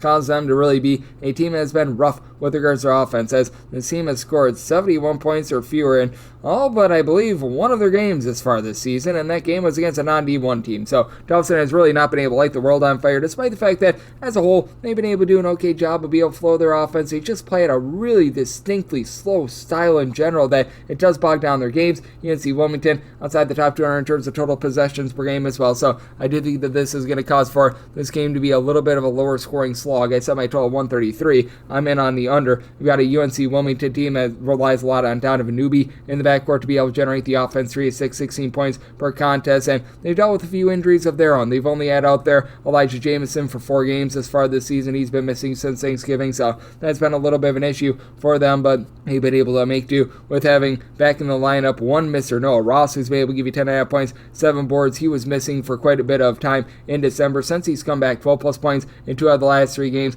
He's been able to supply the team with 18 rebounds in the 3 games since he's returned as well, so that really gives them some versatility at 6 foot 7 to be able to rely upon. Obiano, I mentioned before, is up to about a block and a half per contest, so I do think the UNC Wilmington does a rock solid job down low. And again, with Towson, they're just a very distinctly slow style, and UNC Wilmington being able to ascend a bit on defense, do think they get a lower scoring game. In on the under, so I total 133, and want to lay up to 6.5 points here with UNC Wilmington. 735, 736 on the betting board. Penn State is playing us at Northwestern. Northwestern is a underdog of 5.5 to 6 points. Total on this game, you're going to be getting it between 144 to 144.5. Did set my total at a 144.5 as well, so 144 or less, and on the over, if we see this tick upward to 145 or higher, that'll be buy point on the under. But right now, that 144 max buy point on the over. And then with Penn State, I did set them as a 6.5 point favorite. I'm going to be willing to lay this number, as I really like the way that this team is generating turnovers. It's a top 25 team in the country in terms of turnovers forced on a per possession basis, and Penn State last year was right around about 300th in the country in terms of their rebound percentage. That is went way northward, as their top 5 scorers, 4 of them give you at least 4.5 rebounds per game, with Yannick Niederhauser, the 7-footer that comes in from Northern Illinois, really being able to ascend, nearly 2 blocks, being able to give this team 13.5 points, 6.5 boards, has been big. Ace Baldwin has been the head of the snake for the team. 2 steals. He's right now leading the way with a little bit over 14.5 points per contest, and his 8.5 assists per game, a top 5 mark in all of college basketball. With this Penn State team, not only do they do a nice job of being able to generate turnovers, but they also do a nice job of cutting you off from 3-point range. A lot of these teams that they gamble for turnovers, they allow a lot of open looks from 3-point range. They're allowing opponents to shoot only about 32.5% from 3-point range. Northwestern, right in that same vicinity as well, but on the road, they do allow opponents to shoot closer to about 35.5% from 3-point range. And for Northwestern, you've got 2 really nice players, Nick Martinelli, Brooks Barnhizer. These 2 guys are giving you 20-plus points per contest. Barnhizer, 9 boards, 4 assists, 2.5 steals, a block per contest, and Martinelli is shooting 50% from 3-point range, but what are you going to be able to get out of everyone else? Ty Berry starting to ascend with about 8 points per contest, but prior to getting injured last year, he was averaging 13.5 points, shooting north of 40% from 3-point range. Has just not looked like the same guy this season. Jaden Leach, who has come over from Fairfield, has been able to give you about 14 points per contest. And then you got a few guys down low, like you've had Mason Nicholson be able to give you about 5 rebounds per game. Justin Mullins has been able to give you about 4 boards per game as well, but it's a lot of just general mixers and shakers. Northwestern, as per usual, doing a nice job protecting the ball. They're a top 30 team in terms of turnovers on a per possession basis, while they themselves do a nice job of being able to just really put their defensive stamp on games. They have given up 66 points or fewer in each of their last 4 games, with the 66 coming in a game in overtime against an Illinois team that is pretty up-tempo. And for Penn State, they themselves have been pretty rock solid with regards to their defense, but we have seen them be a little bit touch and go, giving up 80 points to Rutgers, and this is a team that's getting to 75 on the regular. As a matter of fact, for Penn State, really outside that game against Clemson that they played prior to Thanksgiving, that's the only time that they've been able to be held below 75 points all season long. So it makes it interesting with regards to the total. Did set mine at a 144.5, so at a 144 or less in on the over, and with Penn State, willing to lay up to 6 with them. 737, 738 on the betting board. Western Kentucky is on the road against Liberty. Old Liberty Bibberty is an 8-point favorite, and your total on this game, it is 145.5 to a 146. Set Liberty as an 8.5 point favorite. Not willing to go past the 8, but I'm going to be willing to lay the 8. Western Kentucky, by the way, a super up-tempo team. It's been a passing of the torch from Steve Lutz to Hank Paloma. Last year, this Western Kentucky team was 3rd in the country in terms of total possessions per game. They're back in the top 15 with regards to total possessions per game. So running it and gunning it with Don McHenry leading the way. He's been able to give the team 18.5 points per game. And for Western Kentucky, they've been relatively solid on the glass. You've got Babacar Faye, a couple of Tyrone Marshall, who have been able to combine for about 14.5 rebounds per game. I like what I'm seeing out of Christian Lander as well. Guy that reclassified many years ago. Never really found his footing when he was at Indiana, but he's been able to be relatively versatile for the team, shooting 34% from 3, throws in there about 11 points, a little bit over a steal per contest for a Western Kentucky team that has done a nice job of being able to win the turnover battle game in and game out. They're generating more than 2.5 turnovers more than they commit on the offensive side of things, but on the flip side, you got a Liberty team that they themselves only turn the ball over about 10.5, 11 times per contest. Not that Liberty plays up-tempo, like under the system, they are always super slow. This team is made up of a bunch of coaches that are disciples of Tony Bennett, so they are once again outside the top 275 in terms of total possessions per game, but this Liberty team still a top 55 team with regards to points scored on a per possession basis, and Liberty, they generate some turnovers, but they just do a nice job of cutting you off from 3. They are allowing opponents to shoot 24.5% from 3-point range at home, 27.3% overall. That's a top 8 mark in all of college basketball. Liberty has a nice top scorer in Keenan Menethy, who's been able to give you 14 points per contest. With Metheny, he shoots 44% from 3-point range. Team as a whole shooting 39% for 3. Now, with Liberty, the trepidation that you do have with laying this number, and I take this into account, they do shoot 66.3% at the free throw line, but you got good versatility with having Zach Cleveland be able to give you about 11 points, 5.5 assists, 7 rebounds per game. You just have a lot of guys that in general do a little bit of everything. Owen Aquino, who's saying 6'8", 10 points, 6 boards, pair of assists, shoots in the mid-30s from 3-point range. You've also been able to have about 4.5 assists, 7 points per contest out of Colin Porter as well. I absolutely love the versatility that this team does show, and this is Western Kentucky team that they can be burnt quite a bit, especially on the inside as well. Western Kentucky is about 83rd in the country in terms of points allowed on a per possession basis, but they're giving up north of 15 points more per 100 possessions when they're away from home rather than when they are at home, and that's shown in their three-point shooting numbers on defense. They allow opponents to shoot 27% from three at home, closer to about 34.2% away from home, and I do think that Liberty here at home, they find a way to be able to get the job done in a game where I do think that you're going to see some nice offensive efficiency in this game. Did set Liberty as an 8.5 point favorite, going to be willing to lay up to 8 with them, and then did make my total a 146.5. So you're at the 145.5 in on the over. 739, 740 on the betting board. Another game though right up. UW Green Bay is on the road against Wright State. Wright State hopes to be the right side. They're 12-point favorites, and your total on this game is 155.5. Set my total at a 166.5. UW Green Bay is playing in no defense whatsoever. Outside the top 335 in terms of points allowed on a per possession basis. The Fighting Doug Gottliebs are right now a pit of sadness. Now for UW Green Bay, offense should be falling off the table a little bit. They are without Anthony Roy, who's number 2 in all of college basketball in terms of scoring north of 24.5 points per contest this season. So Marcus Hall is going to need to be that do-it-all guy for the team. Right now, I'll give you 13 points, 4.5 boards, 2.5 assists, shoots 37% from three-point range. But UW Green Bay, even with Anthony Roy out of the lineup, I do think that they're going to be able to generate some offense. They've been able to get to at least 67 in 2 out of the last 3 games without him. The lone exception was when they went up against Drake, and Drake is one of your top defenses at the mid-major ranks. For Wright State, I recognize that the team has been touch and go with regards to their offense, but still been able to get past the 80-point plateau in 3 out of their last 5 games, with Brandon Noel being able to supply this team with 19.5 points per game. And neither of these teams are super up-tempo. Both of these teams are outside the top 150 in terms of total possessions per game, but you've got the Wisconsin native Alex Ubagerste. Hopefully I said that correctly. He's able to give you 15 points, 3 assists. I can never say his name correctly, by the way. Shooting 42.5% from three-point range, 12 plus points in 4 of the last 5 games. It is a Wright State team that as a whole, they shoot 38% from three-point range. UW Green Bay well outside the top 250 in terms of opponents' three-point shooting percentage, so I think that that's going to be an issue for them. I do think that Green Bay finds a little bit more from the outside. You've been able to have Preston Rudiger be able to shoot about 36% from three-point range, so he's been able to give you a bit of something. You're probably going to need to look to just someone down low to be able to produce for the team, because Roy was also the top rebounder for the team.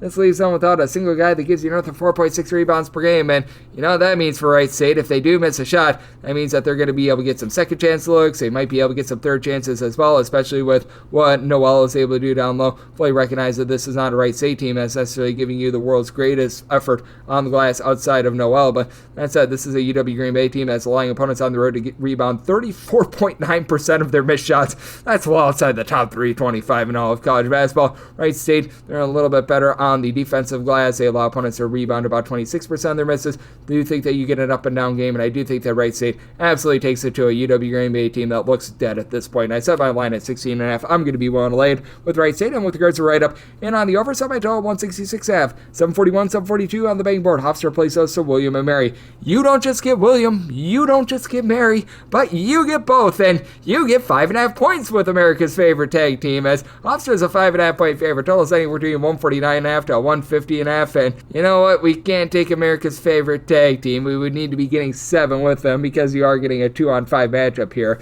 I'm going to be one to lay it with Hofstra. This is a Hofstra unit that certainly has been up and down with regards to their overall production. Not quite shooting it the same way from three-point range that they have in the past, but they're getting a little bit more rebounding than they have in past years as well. Michael Graham has been a nice pickup. Began his career over at Elon along with Loyola Marymount. He's come in. He's been able to give the team 7 points, 7.5 boards, a little bit over a block and a half per contest. And for Hofstra, even though the three-point shooting is down, it's not like it's terrible. They're shooting 34.5% from three-point range. Jim Enarujan, who comes over from Iona, he's been a very versatile piece. Steal and a half, 4 assists, 14.5 points per game, and then Cruz Davis, 15.5 points, 4 assists, a steal and a half per contest, shooting 40% from three-point range. So these guys have been able to do a nice solid job there. Brought to the 12 turnovers per game. Honestly, a little bit off-putting because they are outside the top 275 in terms of total possessions per game. This is an Hofstra unit that, with regards to perimeter defense, always a little bit hit or miss. They're allowing opponents to shoot about 34.5% from three-point range outside the top 225 nationally. But that said, on the flip side, you've got a William and Mary team that certainly has been allowing a lot of looks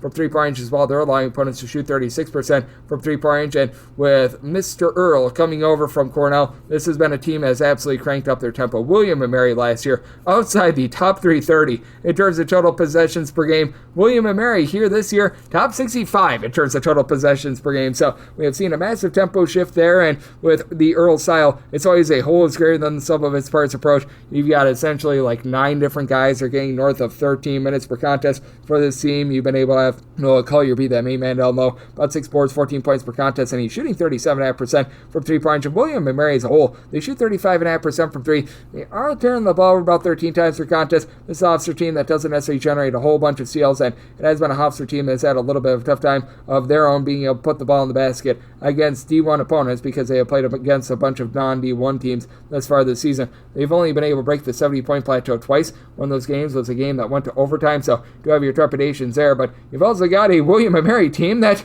against D1 opponents, because again, they played against a few non-D1 teams, they have now given up at least 76 points in every one of their games except for one this far this season. So it's a good old situation of something's got to give. I did set my total at 153. Hofstra at their core, under Speedy Claxton, are a team that they like to gun it just a little bit more. They typically get some good efficiency from those guards. I think that they're going to be able to get that here with William and Mary in the way that they have not been able to guard from three-point range, and the way that William and Mary doesn't take as good a care of the ball as Hofstra. I do think that Hofstra finds a way to be able to get the job done. I'm willing to lay up to 6.5 with Hofstra, and on the over, set my total at 153.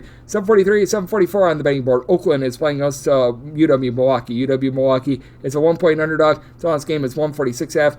I say UW Milwaukee is a 2.5-point favorite. I do like them outright on the money line. I think that UW Milwaukee is going to be able to win from within. JaMychal Stillwell is in the top 10 nationally with regards to his rebounding, 10 plus points, 11 plus rebounds per game. He has been tremendous for this UW Milwaukee team and for Oakland. They've looked much better recently, but there's still a unit that is outside the top 225 in terms of both points scored and points allowed on a per possession basis, and the defense is starting to melt away a little bit as well. This unit has now given up at least 73 points in each of their last 6 games, so a little bit less than tremendous there. You've got a UW Milwaukee team that they have been very good with their offense. The last time UW Milwaukee was held below 75 points, you have to go all the way back to November, and for that matter, this is a UW Milwaukee team that they've been able to get to at least 74 points in, I believe, not all but 2 out of the last 10 games. So this team has been a machine with that regard. Themis Folks, who comes on over from Louisiana, 15 points, 5.5 assists, currently shooting 41.5% from three. And UW Milwaukee doesn't even shoot it amazing from three-point range. This team is only shooting about 31%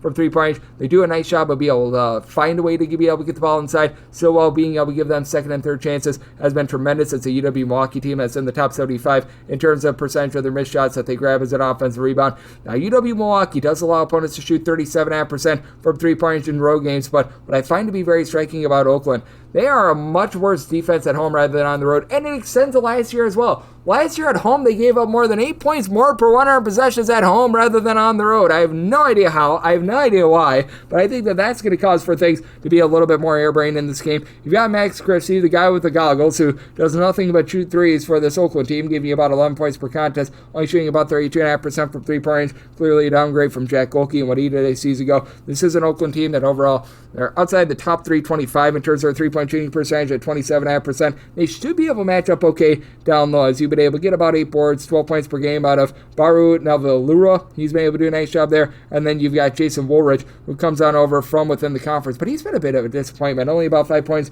per contest, shooting below 30% from three-point range. Allen and Becca down low has been able to give you about 6 boards, a steal, a block and a half per contest. So these guys have been relatively rock solid, but with UW Green Bay, even with guys like Faison Fields and company deal with injury, I do think that they're going to be able to score a ton on a Oakland team that at home, they just don't guard to save their lives. And I do think that UW Milwaukee wins from within. 7 Milwaukee is a 2.5-point favorite. I'm willing to take them on the money line as an underdog. And on the over, sell by total 148.5. 745, 746 on the betting board. Elon is on the road against North Carolina A&T. A&T is an underdog of 6 to 6.5 points. Totals between 152.5 to 153.5. Set Elon as a 5-point favorite. So I'm going to be willing to take the points with A&T. North Carolina A&T, a little bit of a top-heavy team, but the top-heavy guys, they are certainly able to produce. You've got a nice point guard and Kamian Shell, who's been able to give you 4 assists, only about 8 points per contest, but does shoot north of 40% from three-point range. And then you've got Landon Glasper along with Ryan Forrest, both giving 19 plus points per contest. They're combining for 8 rebounds per game. Glasper shoots about 34.5% from three. And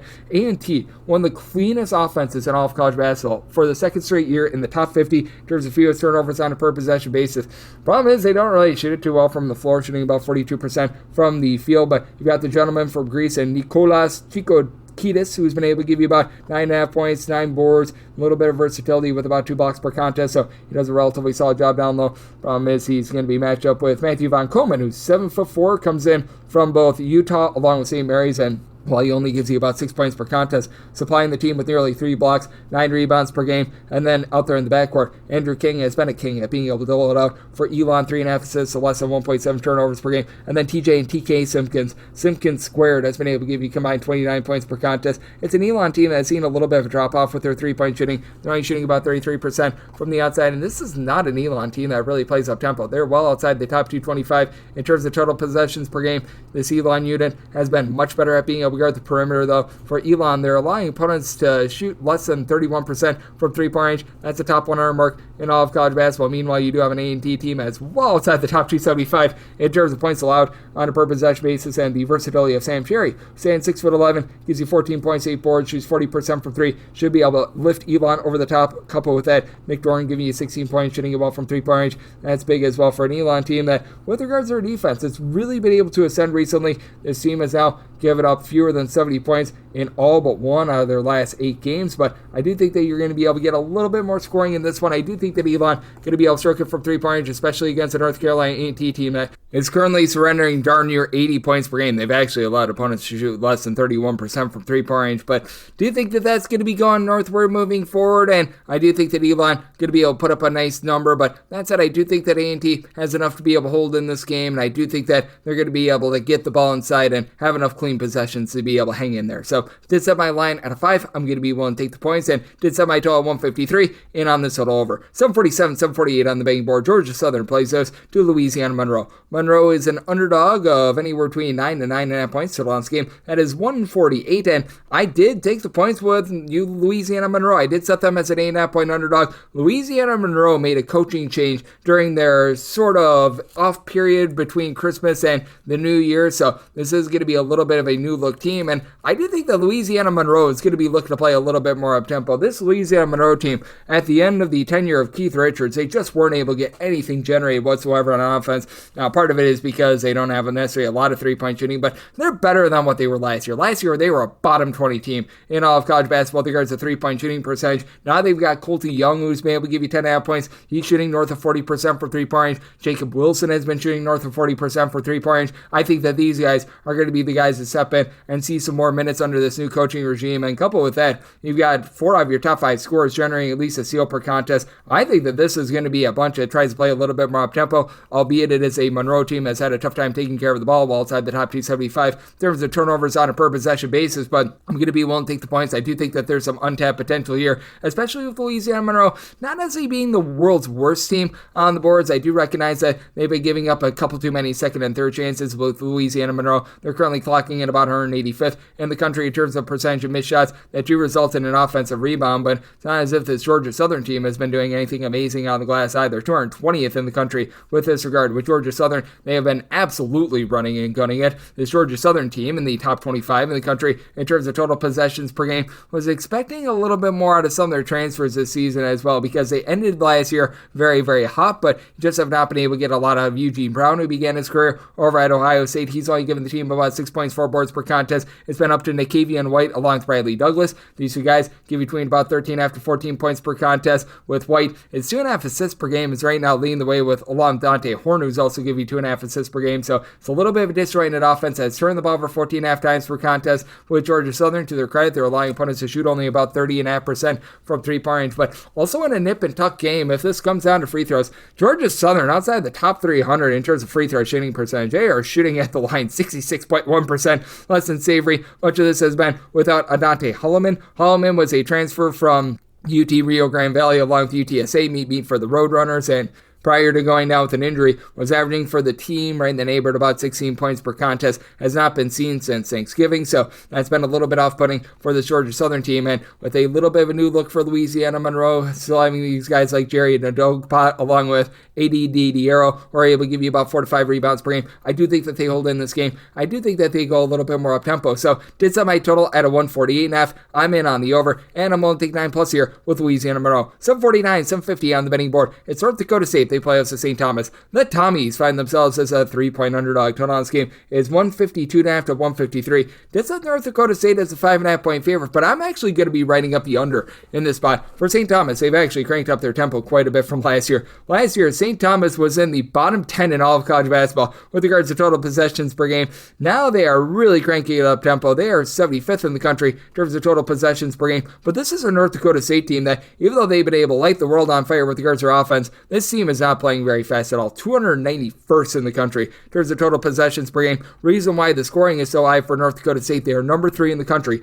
in terms of 3-point shooting percentage, and they rely upon the 3 ball more than any other team in all of college basketball. Every team except for North Dakota State gets 45.8% or less of their scoring from made threes. This North Dakota State team, right around about 48.5% of their points come from made threes. Now they face off against the St. Thomas team as allowing on the road opponents to shoot 31.9% from 3-point range as a top 125 mark in all of college basketball. I do think that they're going to be able to hold up there, and North Dakota State, well inside the top 250 in terms of percentage of their missed shots. That resulted in an offensive rebound. Now North Dakota State, to their credit, they do a relatively solid job of being able to clean up the defensive glass as well. At home, they're allowing opponents to be able to grab a offensive rebound on just 17.3% of their misses. That's a top 20 mark in all of college basketball, so it's going to be sort of a make it and take it sort of game. Now St. Thomas, this is a team that they've got the ability to be able to make it themselves. They've been able to get good production out of Miles Barnstable, who's been able to supply the team with 13 points per contest. Overall, for St. Thomas, they're shooting about 38.5% from 3-point range. Despite the fact that they've cranked up the tempo, they're only turned the ball over about 11 times per contest. Guys like Drake Dobbs, along Kendall Blue, both give you about 11.5 points per contest, combined for 6 assists per contest. Have been able to keep things relatively clean there. And for St. Thomas, they've been able to get a few more turnovers than in past years. They're a top 150 team in terms of turnovers forced on a per possession basis, and we've really seen coming to the forefront this defense being able to ratchet up a little bit as well. In regulation, because their game against UC Riverside went to overtime, they've given up 73 points for fewer in each of their last 4 games. And for North Dakota State, this has been a team that's been able to hold up at the point of attack with regards to their defense. 70 points or fewer allowed in each of their last 5 games. They've given up 73 or fewer in pretty much all but 3 of their games thus far this season. So they've been able to do a relatively solid job with that regard. They certainly played a harebrained game against Sanford a little bit earlier in the campaign, but overall it is a team that is very much based around their 3-point shooting. Now, for North Dakota State, they're not going to generate any turnovers whatsoever. This is a bottom 10 team in all of college basketball with regards to turnovers forced on a per possession basis. But for the North Dakota State team, while they do very much rely upon the 3 ball for their offense, they've been able to do a great job of guarding the 3-point arc as well. They are 14th in the country in terms of opponents' 3-point shooting percentage. St. Thomas also relies a lot on the 3 ball, so I think that both of these teams are going to be very much more muted with regards to their 3-point shooting than we typically see. Semi-total at 145.5, so I'm going to be writing up the under. But even though I think that both of these teams struggle from 3-point land, I think that North Dakota State does a better job on the glass. You've got a St. Thomas team that does not really have anyone on the roster that gives you north of 4.5 rebounds per game. Meanwhile, Noah Federson, he's been able to give you 6 boards per contest for North Dakota State. I absolutely love what I've been seeing out of Jackson Monier at 6'10". He's able to give you 18.5 points, 5 boards, 4 assists, shoots 44% from 3-point range. Shakari White, 16.5 points, shoots 43% from 3-point range. JVS Miller, he shoots 40% from 3-point range.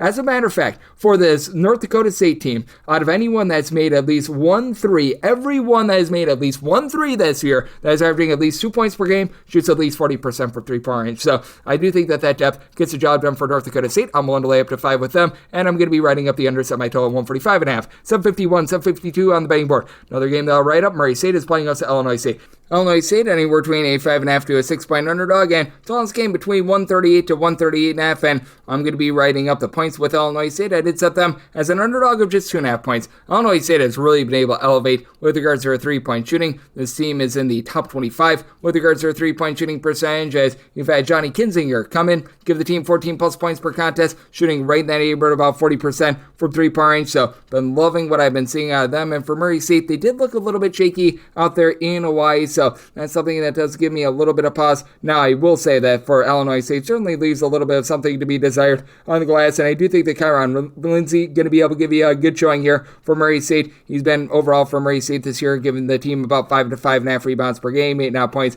per contest, but he was really good over at Georgia as freshman a few seasons ago. Hasn't really quite shown that quite yet. You've got Carmen Melton, AJ Ferguson, who have been able to both give you 12.5 points per contest, and Ferguson shoots 47% from 3, and this is a Murray State team that they themselves do shoot 37% from 3-point range. Now, for Illinois State, they do go up against a Murray State team that has been able to do a pretty solid job of being able to guard the 3-point line, and for Illinois State, it's been a little bit more touch and go for them. For Illinois Illinois State, this team is allowing opponents to shoot about 34.5% from three-point range when they're on the road. Meanwhile, for Murray State, they've been able to do a nice job locking down here, allowing opponents to shoot only about 29.5% from three. But also with Murray State, they're about 275th in the country in terms of fouls committed on a per-possession basis, and Illinois State, top 50 team in the country with regards to their free throw shooting percentage, with Chase Walker supplying the team with 14.6 half-boards. He's been able to do a nice job locking down low. And for Illinois State, Dalton Banks, he's really the lone of your main stars that shoots below 40% from three-point range, but he's done a nice job dishing it out, 4.5 assists, so about 2.5 turnovers per game. And Illinois State has been able to keep it really clean. They've been only turned the ball over about 10.5 times per contest as a mid-tempo team. This has been a Murray State unit that has had difficulties being able to put the ball in the basket. Now in that game against Charlotte, you had that game go to double overtime. So if you're looking at regulation and regulation only, they've scored 71 points or fewer in 4 out of their last 5 games. Meanwhile, this is an Illinois State team that they themselves have really been able to ascend on offense, north of 80 points in 3 out of their last 4. So interesting circumstance here. I did set my total at a 144.5. I do think that you're going to be able to get a higher scoring game with Illinois State, perhaps being a little bit more held down from 3, but being able to get to the free throw line. So in on the points, and I do like the over as well. 753, 754 on the betting board. Idaho State is on the road against Northern Arizona. The Lumberjacks, who find themselves as 2.5 to 3-point favorites, and total this game between 141 to 142, and I did set my total at a 135. I'm in on the under. Idaho State has been playing at a rate of less than 250th in the country in terms of total possessions per game, so very slow and controlled. Now, just because you play slow and controlled does not mean that you necessarily play the world's greatest defense, as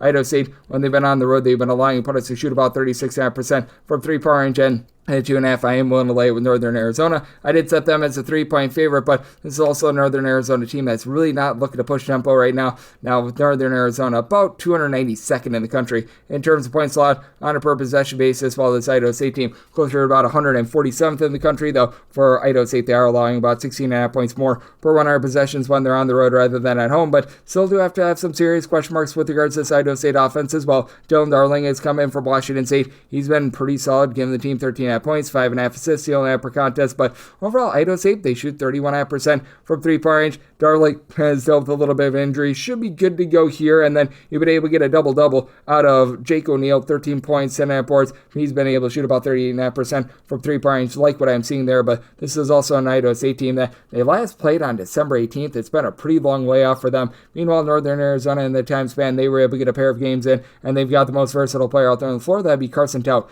15 points, 12 boards, 3.5 assists per contest for a team that shoots overall about 33.5% from 3, but biggest thing for Northern Arizona, they're a veteran squad that they don't hurt themselves, with Trent McLaughlin being a top 10 scorer in all of college basketball, 23.5 points, nearly 2 steals, 3.5 assists per contest. Team only turns the ball over about 9.8 times per contest. Now, they need to get a little bit more outside of he, along with Jaden Jackson, who's able to give you 13 points per contest in town. These 3 guys are the lone 3 that give you north of 7.6 points per contest, but I do think that Idaho State could have a tough time in this one, especially with the long layoff. I think that that's going to be hurting them offensively, so I'm in on the under. I set my total at a 135, and one to lay it here with Northern Arizona. 755, 756 on the betting board. It is North Dakota, and they're going to be playing us Omaha. Omaha does find themselves as a underdog of 4 to 4.5 points on this game. It's between 150.5 to 151.5, and with Omaha, I did set them as a underdog of 5.5 points, so I'm going to be willing to lay it with North Dakota. North Dakota coming off of that really nice showing against Alabama a few weeks ago, and for Trey Eagleson,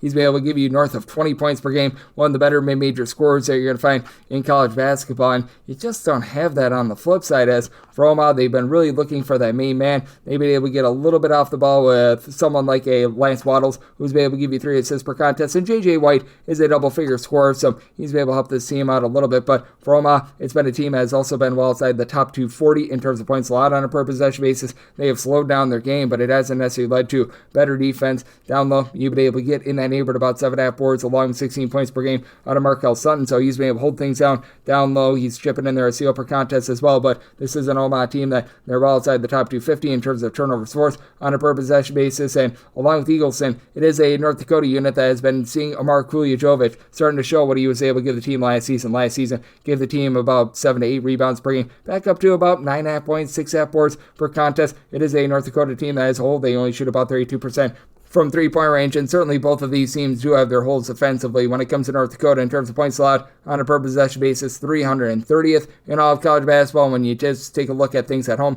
bottom 20 team in the country with this regard. Nebraska Omaha, though, 283rd in the country in terms of points allowed on a per possession basis. Neither of these teams really light it up from three-point range either, but I do think that the ancillary pieces for North Dakota is starting to become a little bit better. Meyer Peroma, he comes over from Tulane. He's been able to give the team 11 points, 4.5 boards, about 2 assists per contest. Like what he's been able to show for this team, you've been able to have someone like an Eli King be able to throw in their pair of assists, steal an half per contest, and for the Omaha team, they were able to knock off a non-D1 team a few days ago, but this has been a defense that, against D1 competition, has given up 78 plus points in each of their last 3 games, but have not really been able to generate a lot of offense themselves. Both of these teams, as a matter of fact, they've pretty much given up 78 plus points in each of their last 3 games, but you do have to wonder what you're going to be able to get offensively for one, and two, what you're going to be able to get tempo-wise as well, as this is a North Dakota team that it's not like they're necessarily running and gunning at 143rd in the country in terms of total possessions per game. Omaha has made a concerted effort to play slower, 237th in the country in terms of total possessions per game, so I did set my total at 143.5. You've got two very similar teams that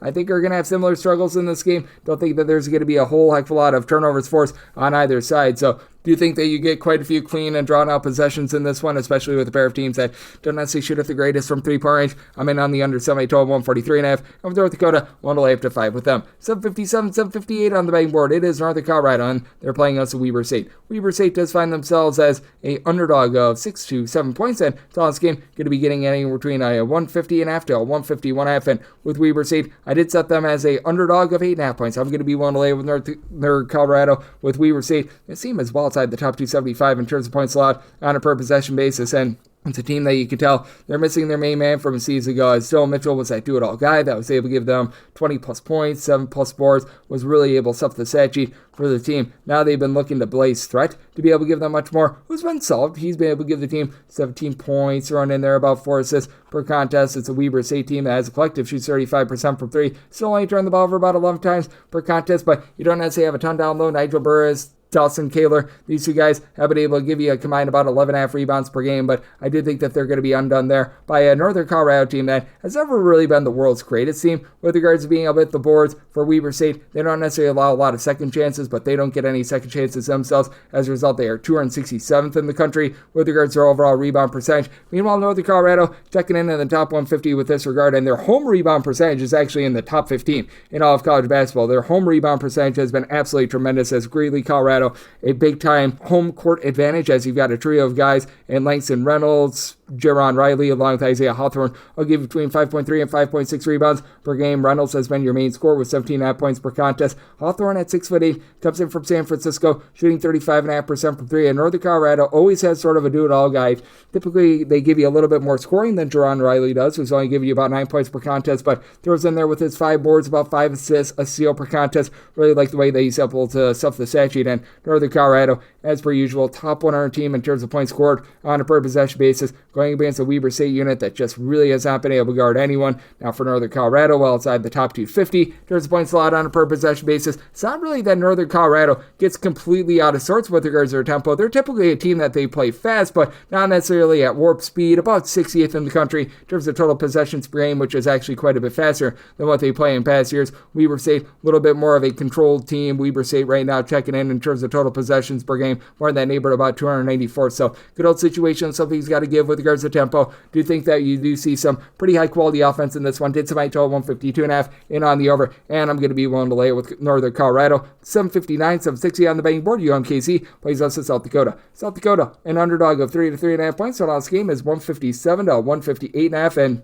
for UMKC, I did set them as a favorite of 4 points. Going to be willing to lay up to 3.5 with them. For UMKC, team has been outside the top 250 with regards to points allowed on a per possession basis, but I do think that they are going to be able to up that defense as the year goes along. Marvin Menzies has always been pretty rock solid at being able to get this team to be able to D up, and got a South Dakota team that is playing at a harebrained pace. A top 20 team in terms of total possessions per game, a team that is well outside the top 250 in terms of points allowed on a per possession basis. You just take a look at this offense, and they have been able to get past 80 80 points in every single one of their games since the beginning of the month of December. Meanwhile, you've got a UMKC team that's really starting to buckle down. They have given up 66 points or fewer in 3 of their last 4 games, and those were all against D1 teams, and they weren't necessarily against schlub teams either. Wichita State and ETSU thrown in there. You've got 2 do-it-all guys for the CMKC team that I love. Jamar Brown has been your top scorer. 16 points, 6.5 boards, stealing after contest, right now shooting 45% from 3-point range. Meanwhile, you've had Anderson Kopp, who's been a little bit diminished in terms of his overall scoring at about 12.5 points per contest, but shooting 37.5% from 3, throws in there 2.5 assists per contest. So,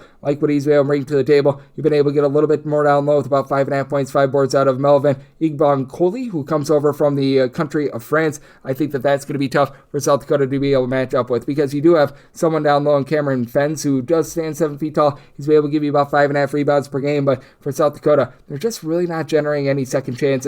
You've got Chase Forte in the backcourt giving you about 15.5 points per contest. And for South Dakota, to their credit, they're one of the best teams in all of college basketball, not turning it over. Hasn't really led to the world's greatest of possessions, though, as they're shooting about 32.5% from 3-point range. I do think that as the season goes along, UMKC is going to be getting better on the boards as well. This UMKC team right now is about 218th in the country with regards to rebound rate, more around 275th with regards to South Dakota. And for South Dakota, as per usual, this has been a team that has really just had their struggles with regards to the defense as well. In terms of points allowed on a per possession basis, South Dakota right now is checking in more in that neighborhood about 337th. And if you look at road games and road games only, they are in the bottom 15 in all of college basketball. So I do think that UMKC going to be able to get the job done in this one, in another game that gets turned up harebrained and insane. That's the way that South Dakota games have been all season long. So I did set my total 158 here at the 157.5 in on the over, and I am going to be willing to lay up to 3.5 with UMKC. 761, 762 on the betting board. Another game that I wrote up as Cal Poly is going to be playing us UC Irvine. Zot, the Anteaters are an 8 to a 9-point road favorite. Total on this game, it is 158.5. I wrote up the under. I set my total at 151. Now, you do have a Cal Poly team as number 1 in the country in terms of total possessions per game. Here's the issue with that. They're also outside the top 330 in terms of ball security. They are one of the top teams in the country at turning it over on a per possession basis, and UC Irvine, number 3 in the country in terms of points allowed on a per possession basis when they're away from home. This Anteaters team just absolutely gets after you. I think that they're going to be swarming in this game. Did set my line at 9. This opened up at an 8, so I'm going to be looking to lay that when I get off of this podcast before it moves any further. So I'm going to be in on laying the 8 here with UC Irvine, just because I do think that Bent Lycan is really going to be able to control things down low for them. He's a true 7-footer that's able to give you 15 points, 8.5 boards. If needed, he's able to pop it from 3-point range as well. Justin Owen has done a nice job of being able to take over the main point guard duties for the team as well. About 12 points, 3.5 boards, 3.5 assists per contest, shooting 40% from 3-point range, as Pierre Cockrell out the full from a season ago, but they've done a nice job of being able to replace him. And then you've got Devin Tillis and all of his versatility, 13 points, 7.5 boards, a nearly 43% 3-point shooter. As Irvine, they themselves have had a tough time taking care of the ball. They're outside the top 300 with regards to their ball security as well, with about 13.5 turnovers per game. But Cal Poly is also going to have such a tough time on the glass. You don't have a single guy in the roster that gives you north of 5.5 rebounds per game. Really don't have anyone north of 6'6", 6'7" or so as well. Owen Kuntz has been able to supply the team with 18 points, 5.5 boards. He's been able to shoot about 40% from 3-point range. And Isaac Jessup does shoot 46% from the outside. He's been able to give this team right around about 13.5 points per contest himself. But you do have to have some serious question marks as to the ball security with 18 turnovers per contest. Jared Hyder has been a little bit in and out of the fold along with Isaac Jessup as well. Now you should be able to get Hyder back for this game, and Jessup, he was able to return just before Christmas as well, so should have your full allotment of guys for Cal Poly out there. Even though they're looking to run it and gun it, UC Irvine, they have seen this song and dance before. They've been able to shut it down time and time again. They did have a little bit of a harebrained game against Belmont where they gave up 84 points, but really past that, this has been an Irvine team that's given up 70 points or fewer in pretty much all but one of their other games this far this season. They also played a harebrained game against Weber State. I do think that Irvine going to bottle up this Cal Poly team, and for Cal Poly, their numbers are a little bit warped in terms of possessions per game as well, because 2 of their last 3 games actually went to overtime, so that actually makes it look a little bit higher than what it is as well. So did set my total 151 in on the under. Do think that Irvine controls this game. Willing to lay the 8 to 8.5 with them. 763, 764 on the betting board. Tennessee State plays us to Southeast Missouri State. Southeast Missouri State, a 2.5 to a 3-point underdog. Total on this game is 151.5, and Southeast Missouri State. I did set my total on 151.5. Right now, I'm seeing a 150.5 out there as well at the 150.5 in on the over. And with Tennessee State, I did make them only a favorite of 1.5 points. I'm going to be willing to take the points with Tennessee State. This team is outside the top 300 in terms of fouls committed on a per possession basis. They've just been a little bit loose with that regard. And with this Tennessee State team, they're just not really getting a lot from the outside for this team, as you've been able to have Brandon Weston supply the team with 18 points per contest, comes in from Rhode Island, and has been able to impact the game in so many different ways. About 5.5 boards, steal and half per contest, but team as a whole, they're shooting 29.5% from three, and in a nip and tuck game, I do think that this is going to be, they shoot 63.5% at the free throw line. That is a bottom 40 mark in all of college basketball. You've been able to get a little bit down low, as you've got about 4 boards, 10.5 points per contest out of Carlos Williams, who comes on over from Tulsa, but he's not necessarily a versatile guy. You need a little bit more rebounding there. And for Southeast Missouri State, very much lacking size. A Kobe Clark injury over the last few seasons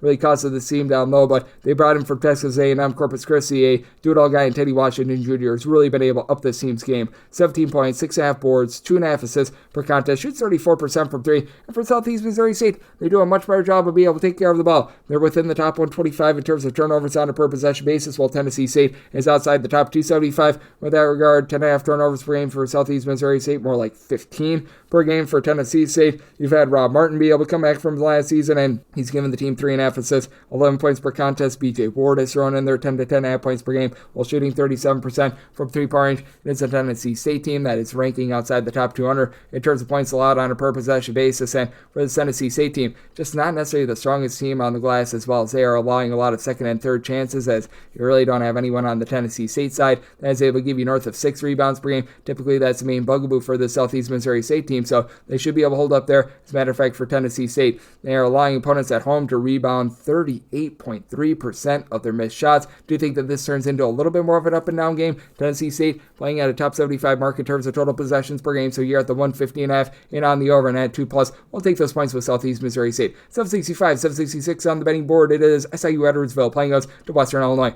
Western Illinois finds themselves as an underdog of 7 to 7.5 points. Total on this game is between 134 to 134.5, and I did set my total on 134.5. At a 134, not a hair more, I'm in on the over. Western Illinois, over the last few seasons, has been one of the slower teams in all of college basketball, but last year, Western Illinois was doing a tremendous job defensively. They did a great job on the glass with Adam Cisse pulling in their 11+ rebounds per game. Cisse is now on the fold, and for Western Illinois, they're now outside the top 200 with regards to their defensive rebound percentage, so that really does hurt them. And for SIU Edwardsville, they've slowed down their tempo a little bit over the last few seasons, and the defense has been a little bit better this year than it was a season ago, but for SIU Edwardsville, it's been a little bit of an adventure there. They're 180th in the country in terms of points allowed on a per possession basis, and they're outside the top 225 with regards to points allowed on a per possession basis when specifically at home. For Western Illinois, they do lose a lot of their guys like James Denton Company from a season ago, but Ryan Myers has been able to supply the team with 13+ points per contest over the last 2 seasons, has shot in the high 30s from three-point range, and then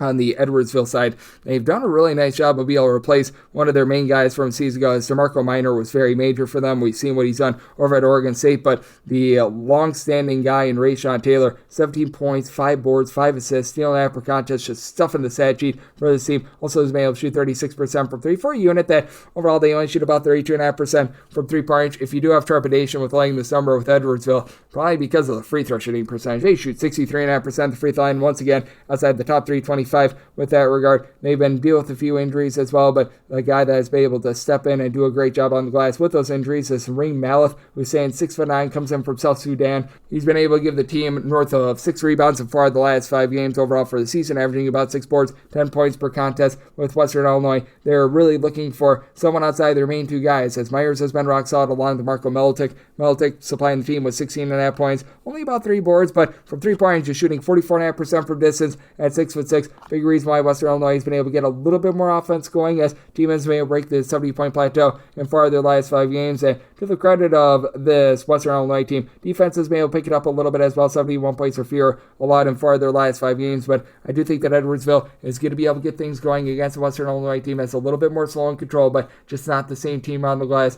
And so Edwardsville has been able to mix and match down low for this Western Illinois team. They've elevated their 3-point shooting, but they've also been giving up a lot more from 3-point 3-point range this season as well, as opponents are shooting about 33.5% from 3-point range. That is outside the top 185 nationally. And then when it comes to SIU Edwardsville, they themselves have a lot of wide open looks from 3-point range, ranking 279th with this regard as well. So here at a 134, I'm in on the over. And with this Edwardsville team, wanted to lay update you with them, made them an 8.5-point favorite. 767, 668 on the betting board. It is Eastern Illinois. They play also Lindenwood, and Lindenwood is an underdog of 3 points still on this game, between 137 to 137.5. It's at Eastern Illinois is a 6.5-point favorite. I'm going to be willing to lay the number.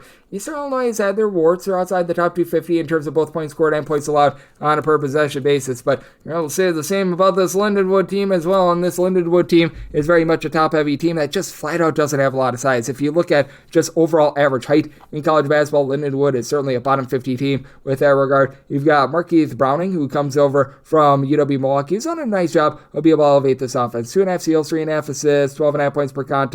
Just shoots 18% from 3-point range, and this Lindenwood team as a collective, they're shooting 30.2% from 3-point range. That is outside the top 300 nationally. You've had Jaden Jones down low be able to give you about 7 boards per contest, but he stands right around about 6'4", 6'5", and I do think that is going to be a big X factor for an Eastern Illinois team that down low is Cooper Jacoby. Cooper Jacoby, really good size and versatility. He's been able to supply the team with 14.5 points, 9 boards, a steal, throws in there about 2 assists while being able to shoot about 32% from 3-point range. Now, Eastern Illinois shoots only 62% of the free throw line. That is going to be an issue if you have a little bit of a tighter game, but team has been able to do an okay job of being able to give themselves some second chances. RT Stapleton being in and out of the lineup has been a little bit frustrating for the team, so Nikhil Shelton, he's had to really step up and has been able to do so with 18-plus points per contest. But with Stapleton, guy that began his career at Radford, spent a little bit of time at the junior college level, he came back just after Christmas, and he's been able to generate about 2.5 steals per contest when he's been out there, 10 points, 3.5 assists per game. He's a real X factor for Eastern Illinois. You can tell how much they struggle without him. Now that he's back in the lineup, they should be able to build off the fact that they've scored 72-plus points in 3 of their last 4 games. And for this Lindenwood defense, credit where it is due, 65 points or fewer allowed in 3 out of their last 4 games, but I do think that Eastern Illinois going to be able to find some holes in the Lindenwood team that has really not been able to do a good job of guarding outside the top 225 in terms of opponents' 2-point shooting percentage. I think that Cooper Jacoby and company going to be able to win from within. Did semi-12 136.5 have an Eastern Illinois team that's well outside the top 125 in terms of total possessions per game. They have given up now 70-plus in each of their last 3 games against Division I opponents, but we're playing against some up-tempo teams like Eastern Kentucky along the way, so a little bit forgivable there, and Lindenwood's still well outside the top 275 in terms of points scored per possession. So I'm in on the under, and I'm willing to lay with Eastern Illinois. 769, 770 on the betting board. Another game that I wrote up as Tennessee Tech plays us to Southern Indiana, and Southern Indiana does find themselves as an underdog of 2.5 to 3 points. So on this game, it's between 146 and 146.5. I wrote it up with Tennessee Tech. I set them as a 7.5-point favorite. I'm going to be willing to lay the number for Southern Indiana. This has been a top 75 team in the country in terms of their 3-point shooting percentage, but this is also a team that has given it up quite a bit from 3-point range. And Tennessee Tech, when they've been at home, they've been a top 85 team in terms of points scored on a per possession basis. This is headlined by the fact that they only turn the ball over about 11 times per contest, and they have a pair of guys in the backcourt. Jaden Johnson, coupled with Rodney Johnson, combined for 27.5 points per game. Johnson has thrown in their 5 assists, 1.7 steals per contest, while you've got the other Johnson. Jaden Johnson is the main facilitator. Rodney Johnson shoots 46% from 3-point range, so it's Johnson squared. This is a Tennessee Tech team that is going to be struggling a little bit on the glass. They're outside the top 250 with regards to rebound percentage. Other than Rodney Johnson, you've only got one other player that gives you north of 4.1 rebounds per game. That'd be Daniel Igbenui, who's been able to give you 5.5 boards. He'll chip in there a little bit over a block per contest as well. And for the Southern Indiana team, Stephen Olawani, who comes over from VMI, has been able to give you about 6.5 rebounds per game, but it's been hit or miss with regards to the Southern Indiana offense. We've really seen it dry up against C1 competition, 70 points or fewer scored in 3 out of their last 4 games. Meanwhile, you go up against a Tennessee Tech team that they've been able to ascend recently, 73-plus points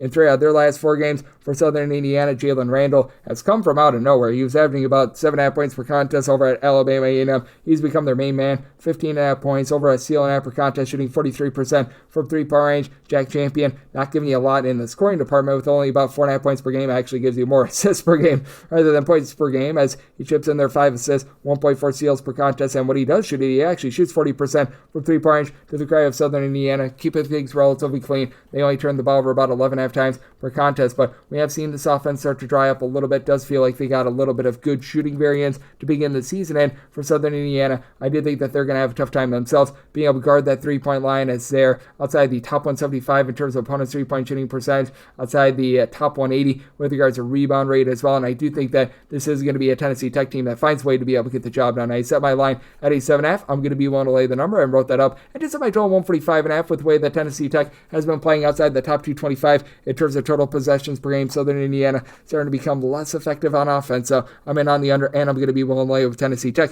771, 772 on the betting board. Indiana plays us our Rutgers. Rutgers is an underdog of 5.5 points total on this game, between 157 to 157.5. Set my total at 157, so 157.5 is my minimum buy point on the under. I do think that Rutgers is going to get it through their head that they need to play a little bit more defense. They are well outside the top 100 in terms of points allowed on a per possession basis, and Rutgers over the last 18 years has never been inside the top 150 in terms of points scored on a per possession basis. That's coming to an end this season because they've got a pair of guys in Ace Bailey along Dylan Harper who are combining to give the team about 41 points per contest. When it comes to Harper, he's just been a do-it-all guy. A steal, 5 assists, 5.5 rebounds per game, shoots about 37.5% from three-point range. Meanwhile, Bailey, he's just a little bit more of a, shall we say, a do-it-all dynamo, 7.5 boards, not necessarily giving you as much facilitation, but a block and a steal per contest as well. The question becomes who steps up around these guys, though, because nobody else on the roster gives you north of 7.8 points per game. I like Jordan Durcock and his versatility. Comes in from Merrimack, 7.5 points, 4.5 boards, right around about 2.5 assists per contest. But for this Rutgers team, typically they're one of the better rebounding teams in all of college basketball. They are outside the top 125 with regards to rebound percentage. Now they have to go up against an Indiana team that is stockpiled with bigs. That's Umar Ballo, gives you darn near a double-double for this team. He's been registering north of a block and a half per game. He's able to supply 12.5 points, 9.2 rebounds per game. Not a guy that's going to stretch the floor and pop it from three. That's why you've got Mackenzie Mbakbo, who's been able to shoot 41% from the outside, 13.5 points per game. This is an Indiana team that out of their top 4 scorers, 2 of them in Mbakbo along with Rice, do shoot north of 85.5% at the free throw line as well, and a little bit of a crunch time spot. So that's something that you do like to see as well for Indiana. The biggest issue for them has been the turnovers, nearly 13 per contest, but they've worked on that here in the back half of non-conference play. And Indiana still very much is reliant upon the inside shot, as this team is outside the top 300 in terms of percentage of their field goal attempts that comes from three-point range, and very rightfully so. But you do have a guy, Malik Renew, that if you need him to pop a three, he's willing to do so. 15 points, 6.5 boards, right around about a steal and a half per contest. And the fact that this team is very much based around the inside is massive, because you do have a Rutgers team that you've got those great guards, but down low you've got Lathan Somerville, who's been able to give you about 4 to 5 rebounds per game. He's been able to step up a little bit more, but where Rutgers has really been getting hurt on defense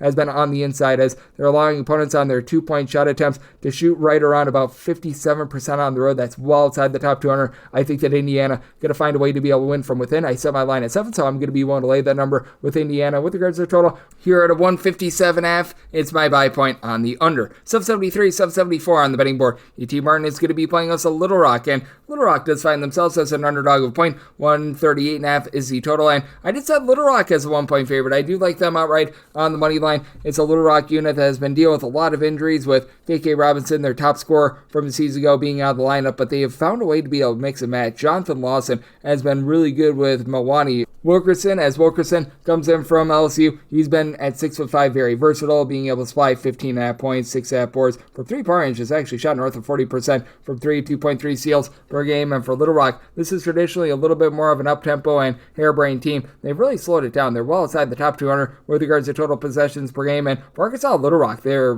defense has been tremendous on the interior, a top 55 team in all of college basketball in terms of opponents' 2-point shooting percentage. Meanwhile, for Lawson, he has been able to show his versatility in terms of being able to give out a lot of facilitation. 4 assists to less than 2 turnovers per contest. Began his career over at Memphis, about 15.5 points, 6 boards per contest. He's also shooting north of 40% from three-point range, and defense has just really buckled down. The lone game out of their last 5 in which you have seen Lawson playing that they have given up north of 60 points was against UIC, and that was a game that went to overtime. I think that they only gave up like 64 points in regulation in that one. Meanwhile, for this UT Martin unit, defense has been pretty solid with regards to their defense as well. They have now given up 70 points or fewer in 4 out of their last 5 games. It's a UT Martin team that's a little bit more mid-tempo, and they're a top 200 team with regards to their rebound percentage. They went nuclear from three-point range about a week or 2 ago against Southern Indiana, but past that, this has not been a really good, shall we say, outside shooting team, shooting about 33% from three-point range as a collective. But Josu Grion has been able to give you 17 points. He's currently shooting north of 42% from 3, a top-rated, top 75 junior college transfer by JUCOrecruiting.com. And then you've got a guy that comes in from UC Riverside,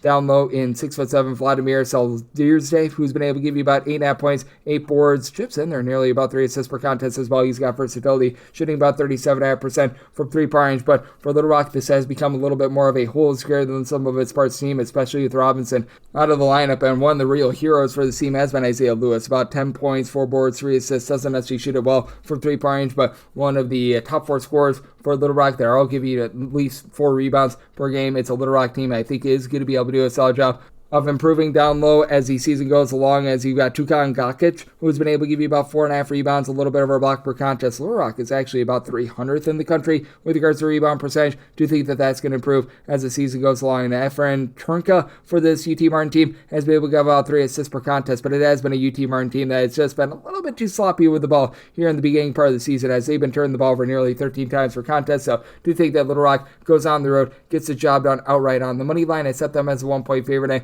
did make my total a 133, so I'm also in on this total under 775, 776 on the betting board. It is South Dakota State playing against Denver, and the Pioneers are hoping to Pioneer cover as they are currently 15.5-point underdogs. Total on this game between 151.5 to 152. Just certainly not the South Dakota State team that we've seen in the past, but this is a Denver unit that has just completely fallen off with their offense. 4 of their top 5 scorers are gone from a season ago, so I'm going to be in on the under semi-total 147, but I'm also going to be willing to lay with South Dakota State. South Dakota State has a top 10 player in all of college basketball in terms of rebounds per game, and Oscar Clough. Clough has been able to spy the team with a little bit north of 11 rebounds, thrown in there 17 points per game as well. It is a unit for South Dakota State shooting about 34.5% from 3-point range, which for them, they're used to shooting closer to about 40% from 3-point range, but you've had Joe Saylor be able to shoot 39% from the outside, 13 points per contest. Dealt with an injury for a game or two, but he should be all good to go in this one. And then you've got a bunch of just rock-solid guys that do give you a little bit from the outside, like Kalen Gary, Matthew Moores are both shooting about 36% for 3, combining for 19.5 points per contest. And it's a versatile team that has 3 other top 5 scorers,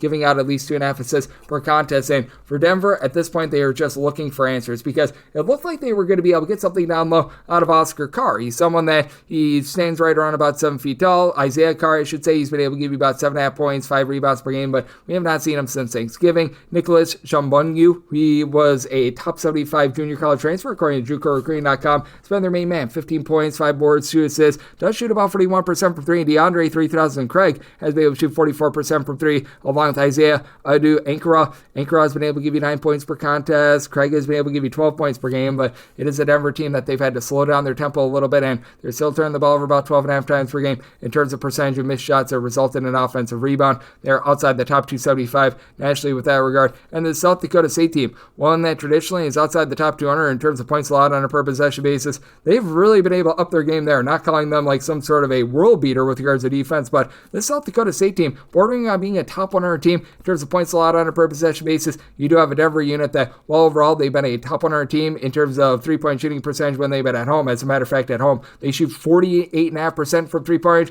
When they hit the road, they go to 29.5% from 3-point range. And I do think that the road woes continue for Denver. They just have not been the same team when they've been away from elevation. So I did set my line at 17. I'm going to be willing to lay it with South Dakota State. With regards to this total, again, I think that Denver on the road, they just don't do their part against a South Dakota State team that has really slowed down their tempo. South Dakota State currently in terms of total possessions per game, clocking in more in the neighborhood about 156. So I'm in on the under, and I'm going to be willing to lay it with South Dakota State. 777, 778 on the betting board. Gonzaga plays us to Portland, and Portland finds themselves as pretty mondo underdogs of between 34 to 34.5 points. 160.5 to 161 is your total, and I feel like Gonzaga should be a sizable favorite. Set my line at 33.5. Now that we've gotten to 34, I'm going to be willing to take the points. For Gonzaga, they've actually been pretty solid at covering some of these bigger numbers this season, but I do think that Portland, a team that already took Oregon to overtime on the road this season, going to give you a little bit more of a spirited effort, as ever since that game where they took Oregon to overtime, man,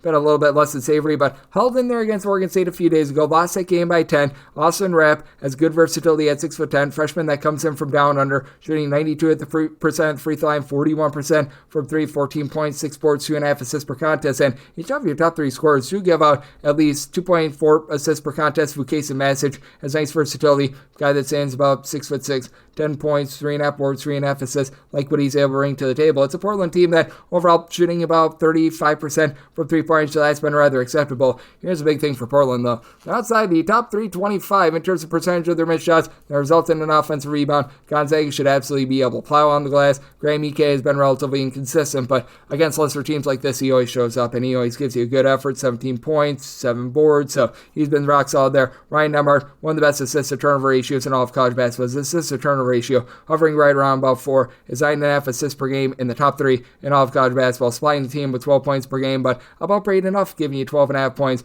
Good versatility. He hasn't necessarily shot it well from three-point range, but Nolan Hickman, he has shot 44% from three. He's able to give you 10 points per contest. You got 6 different guys for Gonzaga to give you at least 9.9 points per game. Need to get a little bit more out of Michael Ajay. He had a really nice start to the season. He's been a bit stagnant here recently, but still giving you 5 boards after he shot nearly 50% from three last season, shooting 15% this year. That should be going northward, but K-Leaf battle. He's still been able to give you 12.5 points per contest. This is a Portland team that has been sad. They're outside the top 275 in terms of points allowed on a per possession basis. In terms of opponents' three-point shooting percentage, they're outside the top 310 with that regard as well, so they are going to get bludgeoned with that regard, but I do think that this has went a little bit too far. And the Gonzaga defense, let's give them a little bit of respect. They've been a top 50 unit in terms of points allowed on a per possession basis as well, especially when they've been at home, so I do think that this game is going to be a little bit lower scoring than what they're thinking, as Gonzaga has not necessarily been quite the same three-point shooting team that we've seen in past years as well, so I did somebody total at 153.5. I'm in on the under, but you're at 34 plus. Going to be willing to take those points with Portland. Think we've gone a hair too far. 779, 780 on the betting board. It is New Mexico State. They play us the Sam Houston State, and Sam Houston State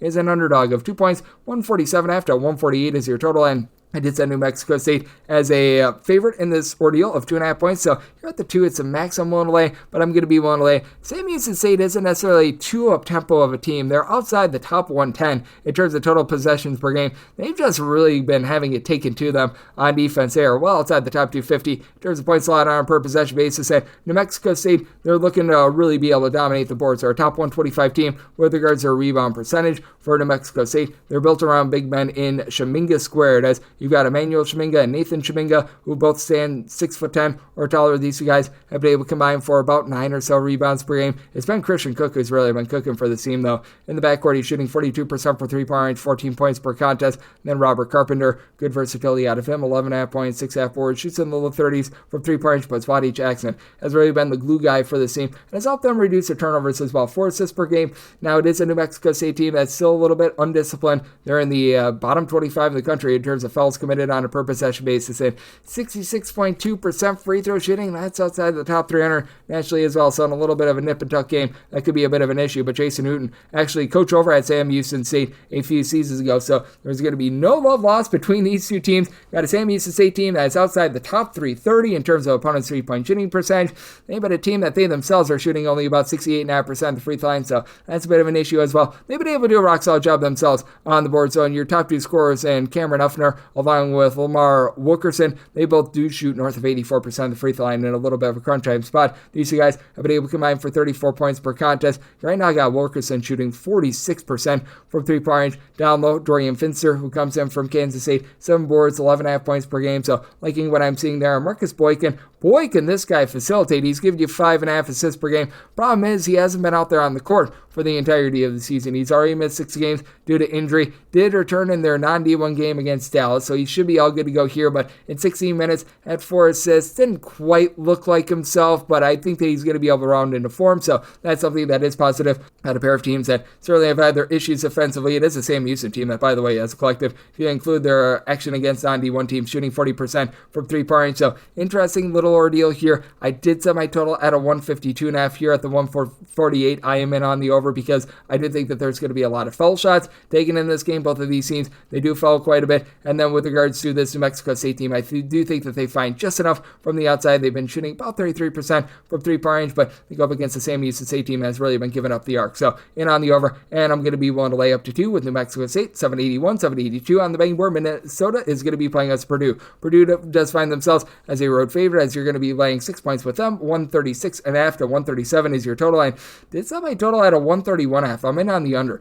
Minnesota has been outside the top 300 in terms of total possessions per game. Now, for this Minnesota team, we have seen the defense start to crater a little bit, but we also know this with Minnesota. They're always a team that they play so much more spectacular when they're at the barn rather than when they are on the road. You'll typically find this team have differences of about 20 points more per 100 possessions, both scored and allowed per 100 possessions. Defense has actually been a little bit more consistent. They're only giving up about 7 to 8 points more per 100 possessions when they're on the road rather than at home, and they just have struggled everywhere with regards to their offense. They've been able to have Dawson Garcia supply the team with 18 to 19 points per contest, and that's about all they've had, but they were without Mike Mitchell for 5+ games. Getting him back his 4+ assists per contest, double-figure amount of points, should be able to help elevate the team moving forward, because Minnesota right now, 181st in the country in terms of points scored on a per possession basis. They do go up against a Purdue team that has not necessarily been the world's greatest offensively, still a team that does rank in the top 50 with regards to rebound percentage. Trey Kaufman-Renn has been their top guy, being able to supply the team with north of 16 points. He's thrown in there about 7 boards per contest, but in terms of points allowed on a per possession basis, this is a Purdue team that is currently checking in about 185th. Do think that that's going to be going northward moving forward. They played one of the most brutal non-conference schedules that you can, and Braden Smith should be able to take hold in this game. He's been one of the top leaders in all of college basketball with regards to assists per game, shooting it quite well from 3-point ranges. He and Fletcher Loyer really have shot it well from 3. They're both shooting north of 43% from 3. Loyer, 47.5% with about 13.5 points per contest. Smith, 14.5 points, 4.5 boards, 8.5 assists per game. But other than Kaufman, Redden, Smith, Loyer, nobody else on the roster gives you north of 6.3 points per contest. As you've got some nice mixers and shakers, like Caleb First is a guy with size that if you need him to, he's able to pop in from 3. Miles Colvin has been shooting 34% from distance, 6 points per contest. But for Minnesota, can you get a little bit more scoring out of Femi Odekale, because he's giving you about 4 to 5 rebounds per game, throwing in there some assists, a block, a steal per contest, but he's only been able to give you about 5 points per game as well. It's still a banged up Minnesota team in the backcourt. We haven't seen a lot of their transfers that have come in the offseason, Tyler Cochran being the main of them. So circumstance where I do think that Purdue going to be able to get online, and I do think that Minnesota continues to struggle on offense and continues to play super slowly at a rate that's outside the top 300 in terms of total possessions per game. So they set my total 131.5 in on the under, and I'm going to lay up to 7 with Purdue. 783, 784 on the betting board. It is Idaho, and they play us to Montana State. Montana State is a road favorite of a point, and tonight's game you're going to be getting it at a 145.5 to a 146. Did set my total 153.5. I'm in on the over. Now, Idaho is not necessarily some sort of an up-tempo team. They're always outside the top 225 in terms of total possessions per game, but Idaho, always one of your worst defensive teams in all of college basketball. 335th in all of college basketball in terms of points allowed on a per possession basis. Not as if this Montana team has been anything special on defense either. Overall, 206th in the country in terms of points allowed on a per possession basis, but well outside the top 235 in terms of points allowed when they do hit the road. It's been a Montana State team that has been one of the better mid-major teams in all of college basketball at being able to generate turnovers. Haven't seen quite as much of that this season, and it is an Idaho team that has turned the ball over less than 12 times per contest. Isaac Brickner, who comes over from Marist, has not necessarily been able to give you a whole ton, but if you got guys with size that have been able to be versatile, Tyler Mears has been able to supply the team with a double-figure amount of points per contest, shooting north of 40% from 3-point range. You've got a little bit of that on Montana with Brandon Garaki, who's standing 6'7", 6'8". He's shooting in the high 30s from 3-point range. He's supplying the team with double figures. I do think that for Montana, they're going to have a little bit of an edge down low, even though you have been able to get some relatively good production with in that neighborhood about 6.5 or so rebounds per game out of Julius Mims, but Max Egbompolo, he gives you about 5.5 rebounds. Actually began his career at USC, where he was a pretty solid player, but Brandon Walker throws in there 5 boards per contest as well. For Montana State, just 10.5 turnovers per contest. They've been able to keep things relatively clean, and I do think that for this Idaho team, it just becomes a case of, can they do a good enough job of being able to guard the 3-point arc to be able to hold in this game? And I do think that that answer becomes a very clear no, which is why I did set Montana State as a 3.5-point favorite. I'm going to be willing to lay it. I recognize that the travel a little bit difficult, but when you're based out there in Montana, it becomes a little bit easier, and you're a little bit more used to it as Montana State. Right now, with regards to a 3-point shooting defense, allowing opponents to shoot just 20.4% from the outside. That is the top 25 mark in all of college basketball. Meanwhile, this Idaho team, they're allowing opponents at home to shoot closer to 33% from 3, overall 36% from the outside. Do you think that that's going to be their undoing? Do you think that you get a lot of very efficient possessions out of both of these teams? I do think that you could get some late game fouling as well. with Idaho being just a 67.5% free throw shooting team. That's caused some trepidation for them on that spread as well. That was factored in. So did set my line at 3.5. I'm going to be willing to lay with Montana State. Did set my total 153.5. Also in on the over. 785, 786 on the betting board. UC Davis, they are on the road against Cal State Bakersfield. Meet the Roadrunners. Find themselves as 1 to 1.5 point home favorites. Totals between 134 to 134.5. I did say UC Davis as a favorite of 2 points. I do like them all right on the money line. Flat out, UC Davis is going to have the best player in this game, as Tyler Johnson has been absolutely tremendous for the team, north of 20 points per contest, a top 20 scorer in terms of points per game in all of college basketball, and he does have quite a bit of help this season as well. Nico Rokac has been able to give you a little bit north of 7 rebounds per game. Now, Cal State Bakersfield, always a good holds greater than some of his parts, top 100 rebound rate team in all of college basketball, but Leo DeBrule, 49% three-point shooter with about 10 points, 2.5 assists per contest. UC Davis is a top 50 team in terms of turnovers forced on a per possession basis. Now, they themselves outside the top 325 in terms of taking care of the ball. They've turned the ball over 14.7 times per contest.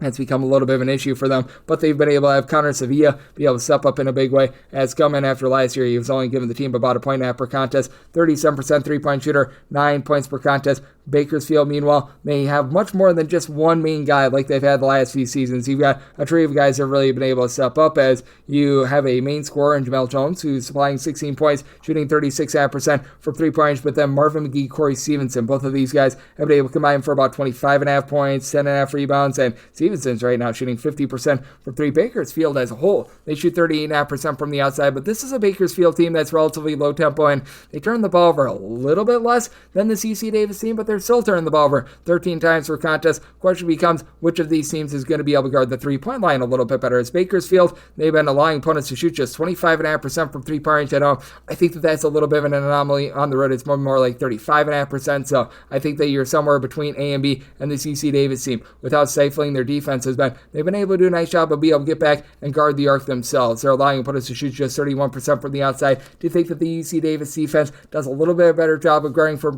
the perimeter? That allows them to win this game, and one that I think is going to be very sloppy, low tempo. Set my total 132 in on the under. I do like UC Davis outright on the money line. 787, 788 on the betting board. Washington plays us to Maryland. Maryland is a 6.5 point road favorite. Total on this game, it is 149.5. The travel is going to be a bear for Maryland. I talked about that on the podcast yesterday with Curtis Rogers, but that said, I'm still willing to lay with Maryland. I did set them as an 8.5 point favorite. Maryland is a top 20 team in terms of both points scored and points allowed on a per possession basis. They've been absolutely beastly with that regard, and they're going to have to match up with Great Osborne, who he's lived up to his name. He's been great for this Washington team. 14 points, 8.5 boards, 3.5 assists per contest. You just don't have the backcourt to be able to support him, though. Zoom Diallo, as a freshman, has been able to throw in their 10.5 points per contest, but and you could use a little bit more out of him, shooting less than 30% from three-point range, not giving you a lot of facilitation for Washington. They also shoot 63.5% at the free throw line. That's just absolutely terrible. Out of your top four scorers, only one of them shoots above 69% at the free throw line. That would be Tyler Harris, who's come in from Portland. He's been very solid. He's shooting 47.5% from three, 13.5 points per game, so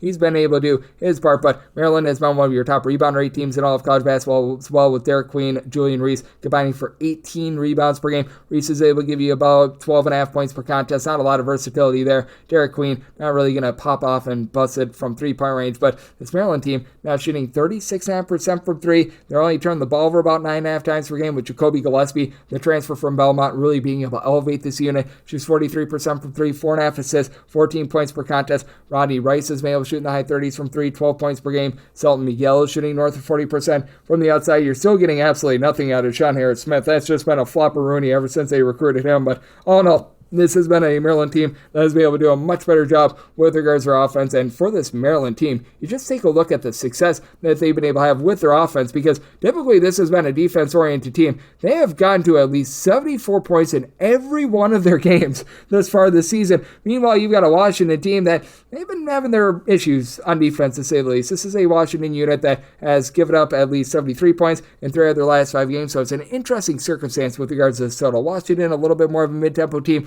Maryland is not necessarily a team that's going to run and gun, and they still have been incredible with their defense. So I do think that this is going to be a little bit of a taper-off spot for the scoring. I did set my total 146.5. I'm in on the under, but with Maryland, willing to lay up to 8 with them. 789, 790 on the betting board. It is Pacific Day playoffs to San Francisco. The Dons of San Francisco are 13 after 14-point road favorites. The last game is 141, and I did set my number at 10. I'm going to be willing to take the points with Pacific. Like what I saw from them a few days ago against St. Mary's. They got down early, but they were able to hold in there. They lose that game by 10 on the road. No shame there. And for Pacific, this team is starting to build something under Dave Smart. He used to coach over at Carleton College out there in the country of Canada. And he's brought in a gentleman from Canada in Elias Rolfe, who's really been able to elevate this team. 17.5 points, 8 boards. Not only popping it well from 3 in Pacific as a whole. They're in the bottom 30 in 3-point shooting percentage. They're only shooting 28% as a collective. They do go up against the San Francisco team that, albeit they had a rough go of it a few days ago against Santa Clara, but this has still been one of the better defensive teams in all of college basketball in terms of points allowed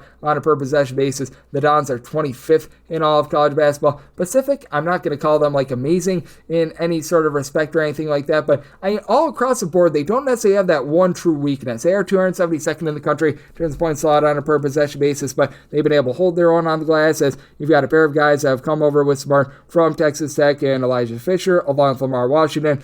Washington has been able to give you about 6.5 assists per contest. That's the top 25 mark in all of college basketball. And then you've got Fisher, who gives you 16.5 points, 5.5 boards, shooting about 32% from three-point range. You could use a little bit more out of Peter Kopivic, hopefully I said that correctly, comes in from Florida National, typically a high 33-point shooter that's only shooting about 26% from the outside of the season. And for San Francisco, for everything that they do well, they do get a little bit loose with the ball. They are outside the top 250 in terms of turnovers on a per possession basis, and they do shoot 66.5% at the free throw line. A little bit of an issue when trying to cover this big of a number, especially on the road. You've been able to have Marcus Williams shoot 45% from 3, 14.5 points, 4 assists per contest. He and Malik Thomas are combining for about 3.5 steals per game as well, and Thomas is giving you 19.5 points per contest, and this guy has been on an almighty burger run. Going into that game against St. Louis a few weeks ago, he was only shooting about 30% from three-point range, has shot at least 40% from distance in now 5 out of the team's last 6 games, and for Thomas, he has been able to supply 17-plus points in 4 out of the last 5 games as well, while Williams has been able to give you 3-plus assists in 4 out of the last 5 games as well. This team is a top 100 team with regards to rebound rate, despite the fact that you really don't have anyone other than Tyrone Riley, who gives you north of 4.5 rebounds per game. Carlton Lindgard is a 7-footer, gives you about 7 points, 4 boards, throws in there a block per contest as well, and he's able to pop in from 3-point range. Would like to see Robbie Beasley expand upon these 6 points per game, and he's been able to register as well, but I do think that Pacific is going to be a little bit pesky at home. Defense has been able to play a little bit better recently. Offense is still a work in progress because they have scored 72 points or fewer in 4 of their last 5 games. As we know, the Dons, other than that game against Santa Clara, they've been able to hold up at the point of attack on defense all season long. So do you think that this is going to be a bit of a lower scoring game? I did set my total at a 138, so circumstance where I'm in on the under, but I'm going to be willing to take those points with Pacific. 791, 792 on the betting board. Oregon State is on the road against Loyola Marymount. Loyola Marymount is a 4.0 underdog. Total on this game between 136.5 to a 137. Interesting spot here for Oregon State because they started out the year 10-0 against the spread. They've still been able to get the job done outright on the money line, but have failed to cover each of their last 3, and I think that this one is going to be tricky as well. I did set Oregon State as a favorite, but only a 2.5 point favorite.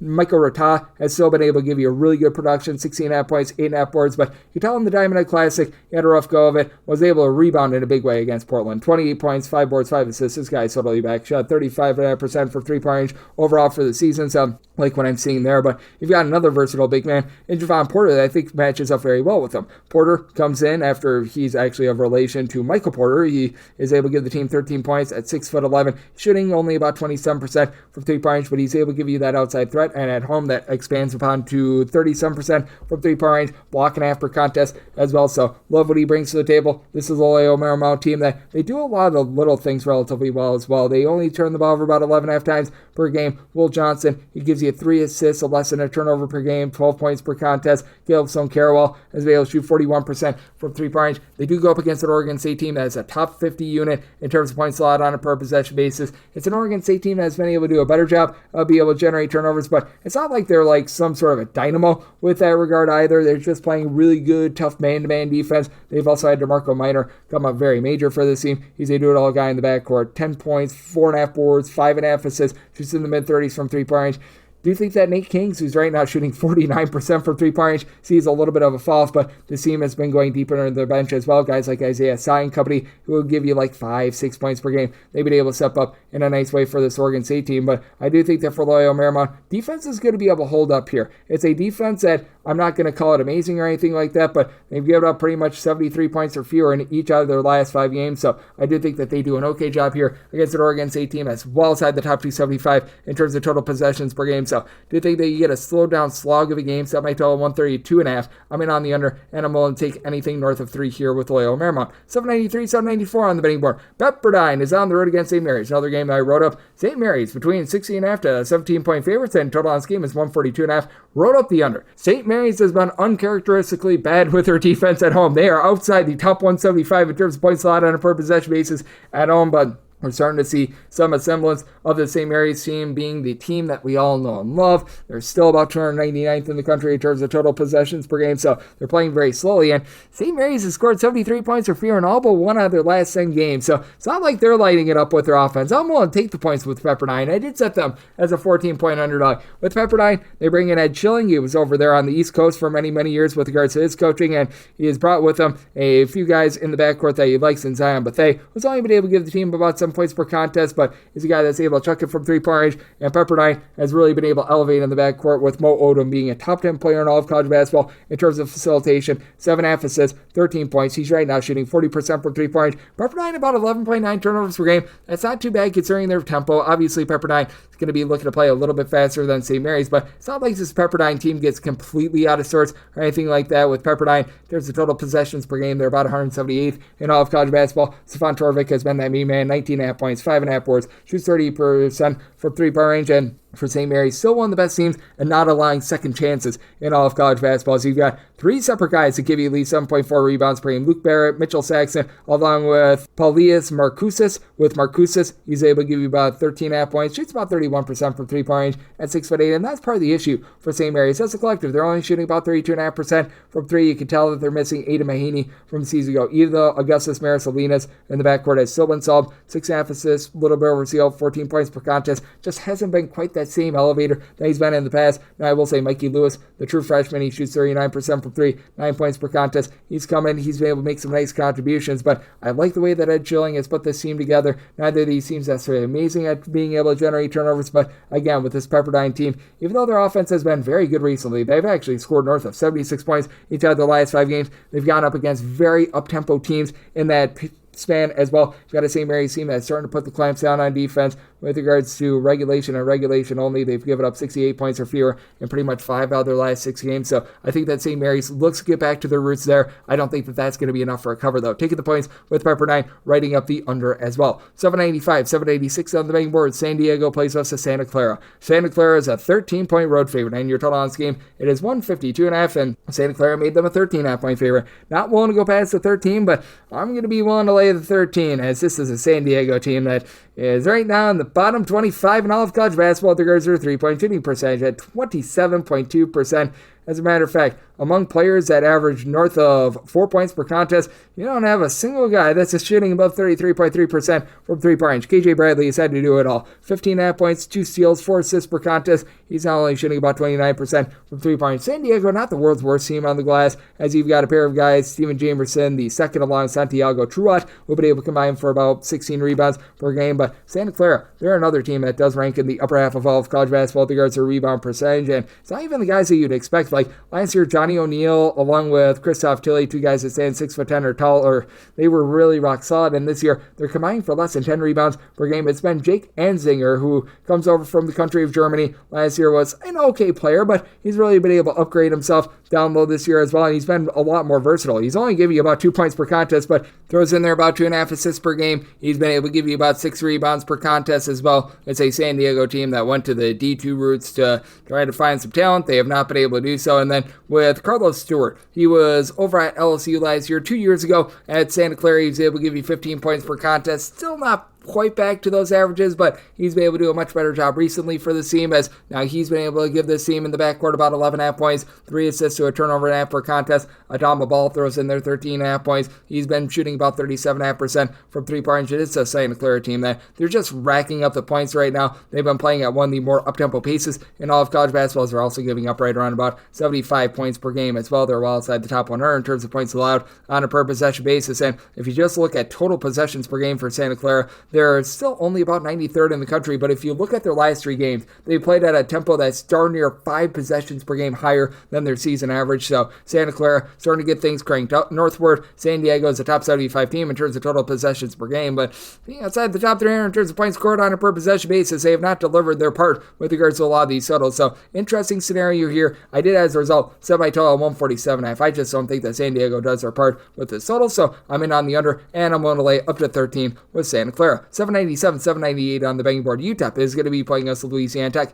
Louisiana Tech is an underdog of 1 to 2 points total on this game. It is 138, and I made Louisiana Tech the 1.5 point favorite. I'm going to be willing to back them outright on the money line for this UTEP team. They've been able to do a much better job with their 3-point shooting than they have in past seasons. Past seasons, they've been well outside the top 250 with this regard, but I just have a fear that they're going to get completely bludgeoned down low. It's been a UTEP team that really ever since Joe Golding has taken over the program, they've been outside the top 230 with regards to rebound percentage, and other than Kevin Kalu, who's able to give you 6.5 points, 5.5 rebounds per game, nobody else gives you north of 4.5 rebounds per game, and I have 2 guys on the roster giving you north of 3.3 boards per game. Now, it's one of the best teams at being able to generate turnovers in all of college basketball. Corey Camper, Otis Frazier, they combine for 4.5 steals per game between the two of them. They're giving you about 25.5 points per game, and Camper is shooting 36% from 3. And you've got Ahmad Bynum, who's shooting 60.8% from 3-point range for a UTEP team that as a whole is shooting 41% from the outside. That's a top 10 mark in all of college basketball. I think that that's going to be going downward a little bit. Now, I do think that UTEP's ability to be able to generate turnovers is going to be a mainstay for the entirety of the season, but now they go up against Sean Newman Jr., who's in the top 3 nationally in terms of assists per game, 9.7 points, 9.8 assists per contest. It is a Louisiana Tech team that they do get a little bit loose with it, about 13 turnovers per game, but the Bacho man, Daniel Bacho, should be able to go to work down low, 2.7 blocks per contest, top 20 mark in the country, 20 points, 7 rebounds per game. Caden Cooper has been able to throw in there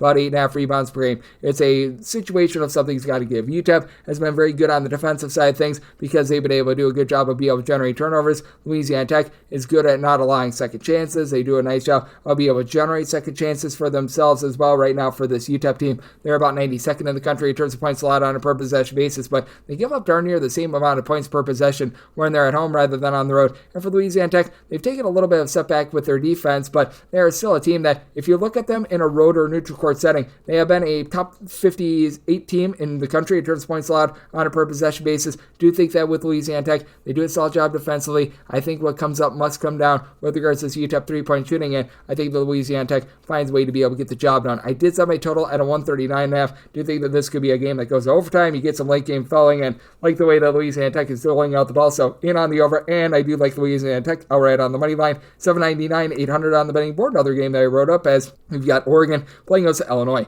Illinois is a underdog of 4.5 to 5 points. It's on this game between 156 and 156.5. This game opened up at 3, and I thought that was a very appropriate number. Now that we're getting to 4.5 to 5, that's my buy point on Illinois. I did have to put in there quite a bit of home court advantage because if Illinois was playing this game at home, I probably would set them as close to about a 5.5 to a 6-point favorite. I think on a neutral court, you have to make Illinois the very slight favorite here, as they've been 7th in the country in terms of points allowed on a per possession basis. And I actually wrote up the under for this game because you do have a Oregon team that they themselves are a top 30 unit in terms of points allowed on a per possession basis, and both of these teams outside the top 125 in terms of their 3-point shooting percentage as well, so that's a little bit of an issue. Nate Biddle has good versatility for this Oregon team, 13 points, 8.5 boards, but even though he's able to pop it from 3, doesn't mean that he's good at it. He shoots 23.5% from 3-point range. Team as a whole shoots 34% from the outside. I like the overall, shall we say, efficiency of Jackson Shellstead. Assist to turnover ratio of 3 gives you about 11 points per contest, and for Oregon, you've got 5 different guys that give you between 9.3 and 10.8 points per contest. Shellstead,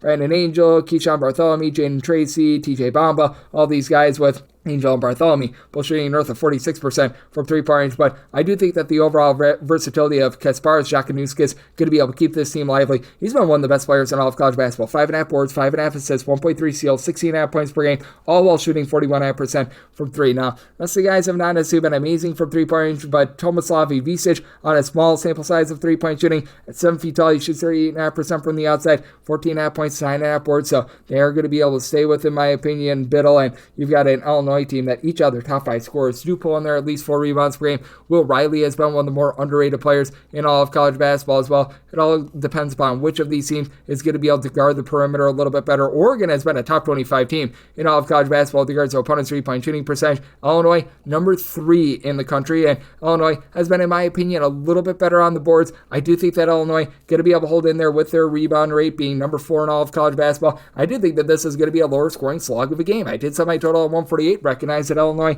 is a top 35 team with regards to total possessions per game, but do think that things turn a little bit sloppy here. Think that Oregon gets the job done at home, but I also think we've went a little bit too far. At 4.5 plus, taking those points with Illinois, and I'm in on the under. 801, 802 on the betting board. CSUN, Cal State Northridge is on the road against Cal State Fullerton. Fullerton does find themselves as underdogs of 4 to 5 points in your total on this game, 142.5 to 143. Another game that I wrote up, I'm willing to lay it with CSUN. I set them as a 8.5 point favorite. For Fullerton, they just have yet to find a point guard for this team. They don't have a single guy that's giving north of 2 assists per contest.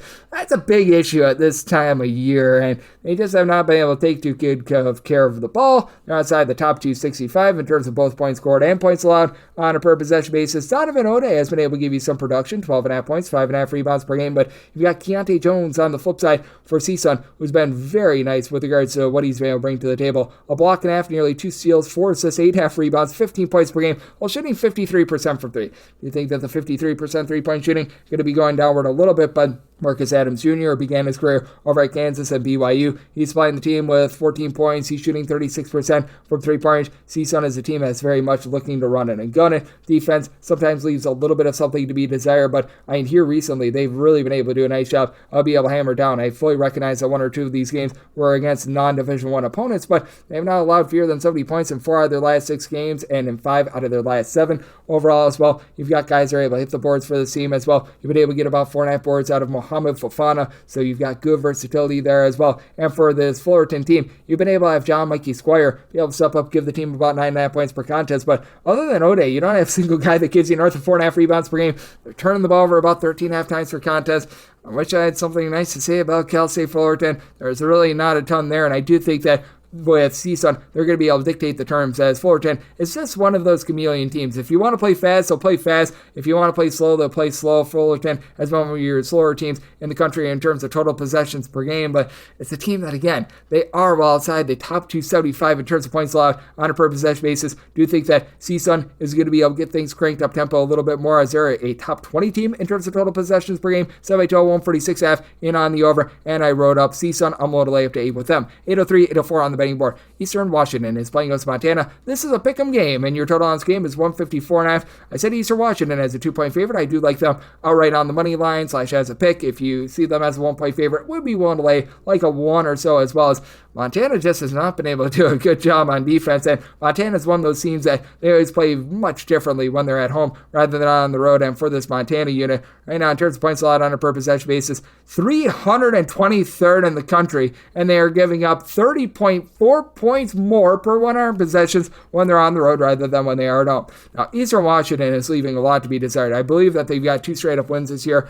They themselves are 345th in the country in terms of points allowed on a per possession basis, and for Montana, it's hard to go up against Money. Money Williams has been able to give this team double figures. He's throwing in there a little bit of facilitation for the team, as they've also been able to have Joe Pritchett be all sorts of versatile for the team at 6'5", 13 points, 8 boards, only shooting about 31% from 3, but throws in there a steal per contest as well, but has been highly inconsistent throughout the season. But for Eastern Washington, having someone like an Emmett Marquette, who's been able to give you about 8.5 points, 4.5 boards, having his versatility at 6'9", has been big for this team. For Eastern Washington, Nick McLean has been a nice facilitator as well. You've had a few guys in the backcourt miss a little bit of time. McLean was one of those guys. I know that for 5 or so games they were without Mason Williams as well. These guys have returned, and that's a big reason why Eastern Washington had some struggles, because Williams and McLean were really the main 2 returners from a season ago. For McLean, the 3.8 turnovers per game, unsightly, but he throws in there 4 assists, 2.5 steals, 15 points per contest. He and Williams combined shoot about 34.5% from 3-point. In a nip and tuck game, Eastern Washington is also a 77% free throw shooting team as well. I just have a little bit more confidence in general in the coaching staff of this team as well. It is season number 1 for Dan Monson. He comes over after he had that run to the NCAA tournament with Long Beach State. I know that for Montana, you've had Travis the cure there for quite some time, but it just feels like this has been a Montana team that has been stagnant in general. They're only shooting about 30.5% from three. They themselves turn the ball over 12.5 times per contest, and with not a lot of ideal size other than Pridgeon, you don't have a single guy that gives you north of 4 boards per contest. Do think that Eastern Washington on their own floor, they get the job done. Eastern Washington, a team that has been very much giving it up on defense. Neither of these teams are playing super duper up tempo, but I think the lack of efficiency is going to lead to scoring. I think we've perhaps went a hair too far just because Montana has struggled from 3-point range. Set my total at 154. You're at a 154.5. It's by point on the under, but we'll take Eastern Washington on this pick 'em line. 805, 806 on the betting board. UC Riverside is on the road against Long Beach State. Long Beach State, a 4.5 to a 5-point underdog. Your total on this game, it is 138, and said Riverside is a 3.5-point favorite. So you're at the 5. I'm going to be willing to take the points with Long Beach State. For Long Beach State, it was a very tumultuous and bad start to the season for them. Does feel like things are starting to get online for this team, and I do think that Devin Askew has a chance to be the best player on the floor in this game. 17.5 points, 4.5 boards, 4.5 assists for the former top 75 recruit, shooting 36.5% from 3-point range. For Long Beach State, what has really been hurting this team has been the turnovers. They've been turning the ball over 14 times per contest. When your team that's outside the top 175 in terms of total possessions per game, that's a bit of an issue, but Austin Johnson, Cam Denson, they're combining for 10 rebounds per contest. Denson now shooting about 38% from 3-point range, and I don't know what it was about conference play, but those first two Big West games really got things going for this Long Beach State team. Long Beach State in the month of December, they were able to get past 73 points in every one of their 5 games after they had been really, really bad in the month of November, to say the least, with regards to their offense. And they go up against a UC Riverside team that is outside the top 250 in terms of points allowed on a per possession basis. Now, Barrington Hargress has been one of the better mid-major scorers in the country, 19.5 points, 4 assists, and you were getting much more out of Isaiah Moses last year. He's only given the team about 10 points, 3 assists per contest. This is a Riverside team that knocked off Colorado State on the road earlier in the year, but Colorado State not looking like the same team that they have been in past years. Joel Armatraden is able to give you about 6.5 rebounds per game, and this is a Riverside team that has the leg up with regards to overall rebound percentage. They're about 140th in the country with this regard. You've got Long Beach State checking in more around about 240th in the country, but you have had a UC Riverside team that has really been giving it up from 3-point range. It is a Long Beach State team that they themselves do have a little bit of size down low as well with this UC Riverside team. Not a team that's really going to be super imposing with regards to their low post presence, 314th in the country with regards to block shot percentage. So I do think the Long Beach State going to be able to find a way to be able to win that battle from within and be able to hold in this game, even though Riverside, I do think that in the end, they do find a way to get the job done. We'll take the 5 here with Long Beach State. Did somebody total 139.5 as well, so I'm also in on the over. This is the last game on the normal Las Vegas betting board before we hit the extra games. 807, 808. UC Santa Barbara is on the road against Hawaii. Rainbow Warriors are a 2.5-point favorite total on this game. It is 136. Set Hawaii as a 2-point favorite. Here at a 2.5. Going to be willing to take the points with Santa Barbara. Now for Santa Barbara, obviously tough road trip. You have to go through multiple time zones out to the island, but for Hawaii, it's been a little bit stagnant with regards to the backcourt play. I like what you've been able to get in terms of the low post play. This has been a Hawaii team that has been in the top 30 in regards to rebound percentage at home, and Gatis Nemeska has been able to give you 14.5 points, 7 boards, 37% 3-point shooting for Nemishka. I think that I said it incorrectly the first time around. And then you've also been able to get some good outside shooting from Cody Williams. Cody Williams right now supplying the team with 7 points, shooting 46.5% from 3, but 3 points or fewer in 4 of the last 5 games, so that's a little bit of an issue. I don't know what it is about this UC Santa Barbara team, but they're one of those teams that has played a whole heck of a lot better on the road rather than at home with regards to their defense. Like last year, they were giving up more than 5 points fewer per 100 possessions when they were on the road rather than at home, and they're back at it once again this season. This is once again a UC Santa Barbara team that is allowing about 3 points fewer per 100 possessions on the road rather than at home. If you look at their road defensive efficiency metrics, they're a top 30 team in terms of points allowed on a per possession basis away from home, and they're doing a nice job of hitting the glass with Kenny Poto giving you about 8 rebounds per game. Jason Fontenot, 11.5 points, 6.5 boards. He's been able to shoot 37.5% from 3-point range. They were dealing with some injuries earlier in the season as Colin Smith, the transfer from Vanderbilt, missed 6 games. Zion Sensley, he missed a few games as well. Both of these guys are back in the fold. They've been able to combine for about 13.5 points per contest and 39% 3-point shooting. And Santa Barbara as a whole, they do shoot 38% from 3-point range. Now, bugaboo with this Santa Barbara team is that they do turn the ball over 13 times per contest. Hawaii in the bottom 35 in the country in terms of turnovers forced on a per possession basis has been a Hawaii defense that has been able to hold up at the point of attack, giving up 70 points or fewer in each of their last 4 games. So I do think that you're in for a little bit of a slog in this one, but I do think that Santa Barbara going to be able to hold in a defense-oriented game. Set my total at 134 in on the under, and I'm willing to take anything north of a deuce here with UC Santa Barbara. Now we hit the extra games. The normal betting board picks are complete, but there are some extra games today, so we go into the bonus. 306-507, 306-508. It is Gardner Webb on the road against Charleston Southern. Charleston Southern, a favorite of a point, and your total on this game is 152 to 152.5, and set by total 148.5. I'm in on the under for the Charleston Southern team. They certainly have been lacking on the defensive side of things. They're well outside the top 250 in terms of points allowed on a per possession basis, but this is also an offense that they can have their difficulty in terms of taking care of the ball. They've been turning the ball over north of 12.5 times per game, but I like what I'm seeing of Tajay Kelly down low. 19 points, 8.5 rebounds per game, and Davion Berry has also been able to give you about 6 rebounds per game as well. This is a Charleston Southern team that has been one of your better mid-major rebound rate teams in all of college basketball. RJ Johnson throws in their 39% three-point shooting with 13.5 points per game, and Kelly, he himself doesn't necessarily pop a lot of threes, but he's been able to shoot 39% from three-point range. Big reason why with Charleston Southern, I did set them as a 2.5 point favorite. I'm going to be willing to lay the number with Gardner Webb. I do like the fact that they stayed in-house with regards to the coaching move that they made in the offseason. Was a little bit of a difficult situation, but Jeremy Luther was able to bring back a lot of the guys that had previously transferred out of the program. Anthony Sullivan last year was at Wright St. He's been able to give the team 16 points per contest. He also brought back Jermaine Mann, who spent some time at Vanderbilt and a few other places. He's shipping in there 11 points per contest, but really outside the 7.5 rebounds per game of Isaiah Richards, you don't have a ton on the boards. Typically, this is a team that they dominate with that regard. They're always bad at the free throw line. They're shooting 68.5% of the free throw line. That's actually a big giant improvement for them, but they just don't attempt any threes at all. They're outside the top 300 in terms of percentage of their shots that come from three-point range. So little skittish to shoot there, and that's really the way that you knock off this Charleston Southern team. As Charleston Southern, they're allowing opponents to shoot about 36% from three-point range outside the top 295 with that regard. So do you think that this is going to be a little bit of a lower scoring game as a result? Set by total 148.5 in on the under, and I'm willing to lay up to 2 with Charleston Southern. 306-509, 306-510. Presbyterian is going to be playing us at Longwood. The Lancers of Longwood are 1 to 2 point favorites. Total on this game between 142 to 143, and set Longwood as a 3-point favorite. I'm going to be willing to lay the number. For Longwood, it is Christmas, and that would be Michael Christmas. So Christmas has come about 350 days early for them, as he's been able to give this team right around about 13 or so points per contest, thrown in there about 4.5 to 5 rebounds per game. Hasn't been as effective from three-point range as he was a season ago in Longwood as a whole. They're right now shooting about 30% from three-point range. That's a bottom 40 mark in all of college basketball, but they've been able to do a nice job, be able to generate some second chances. Top 125 team in terms of percentage of their missed shots that result in an offensive rebound. The transfer from Drake, Kobe Garland, has been able to flow some good, clean offense, 4.5 assists to about 2 turnovers per game, supplying the team with about 11.5 points per contest. KJ McClurg was really good at the D2 level. He's been able to give them still a little bit of a shot in the arm with regards to the offense. He and Elijah Tucker have been able to supply about 9 points per game, and this is a Longwood team that is allowing opponents to shoot only about 31% from three-point range. They could be a top 125 team in terms of points allowed on a per possession basis, and they're just finding a way to get to the free throw line. They're one of the best teams at being able to draw fouls in all of college basketball. This is a Presbyterian team that has been a very good three-point shooting dynamo sort of team. They're a top 45 team with regards to their three-point shooting percentage, as they're shooting 39%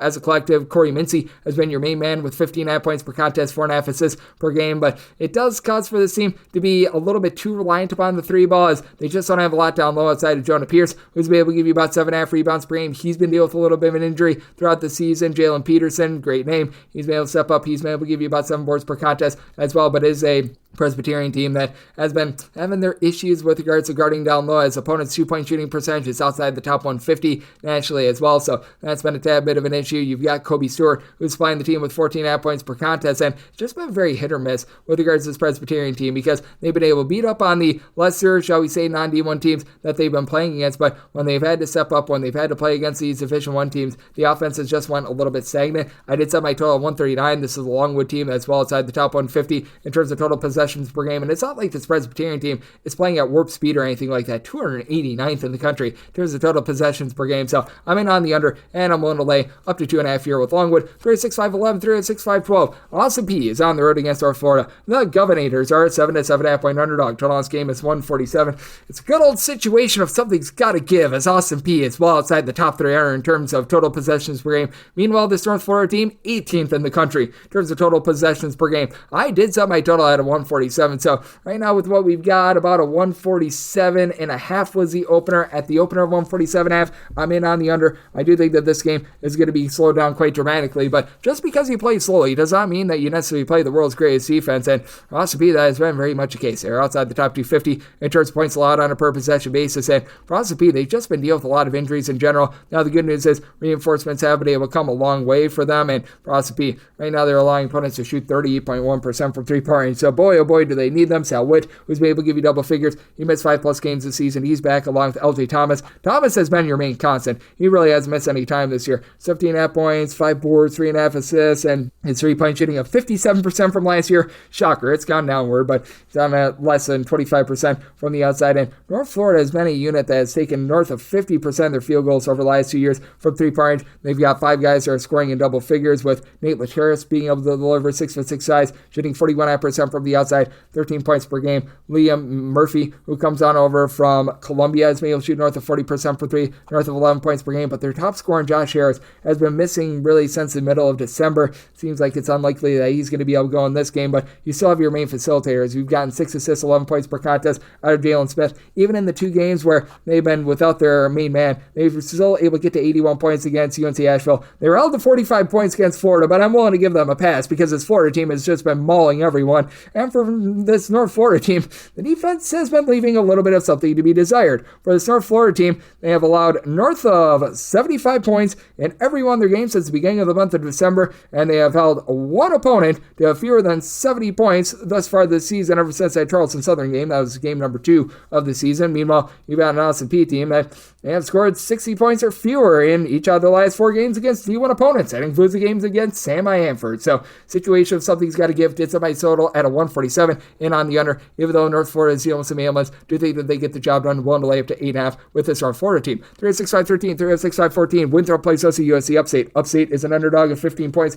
165 is the total. So I might total 166. I'm in on the over. Winthrop is a top 20 team in terms of total possessions per game. Meanwhile, you've got an Upstate team that's playing no defense whatsoever. They're outside the top 3 in terms of points allowed on a per possession basis. Now, this is a Winthrop unit that has had a tough time being able to take care of the ball. They're turning the ball over north of 14 times per contest. And for Upstate, I'm not saying that they're a tremendous team at being able to generate turnovers, but they're about league average in terms of being able to generate some turnovers. Defense has come a little bit of a ways. 73 points or fewer allowed in all but one of their games in the month of December. But it's all about Mr. Dean. His first name is Mr. His last name is Dean. 15 points, 5.5 boards for a USC Upstate team that right now in the bottom 40 in terms of 3-point shooting percentage in the country, 28.5%. And they've been turning the ball over about 15 times per contest as well. Winthrop a little bit better at being able to generate turnovers. It's a Winthrop unit that has Colton Telfer, who's able to give you nice versatility. He's going to be the main man for them with about 14.5 points, 7.5 boards. It is a Winthrop team that has collective only shooting about 30.5% from 3-point range. But the good news is they get to go up against a USC Upstate team that certainly has been allowing a lot of good looks from 3-point range. As for Upstate, they're allowing opponents on the road to shoot about 36.5% from 3-point range. And to the credit of Winthrop, they've been able to do a pretty okay job of being able to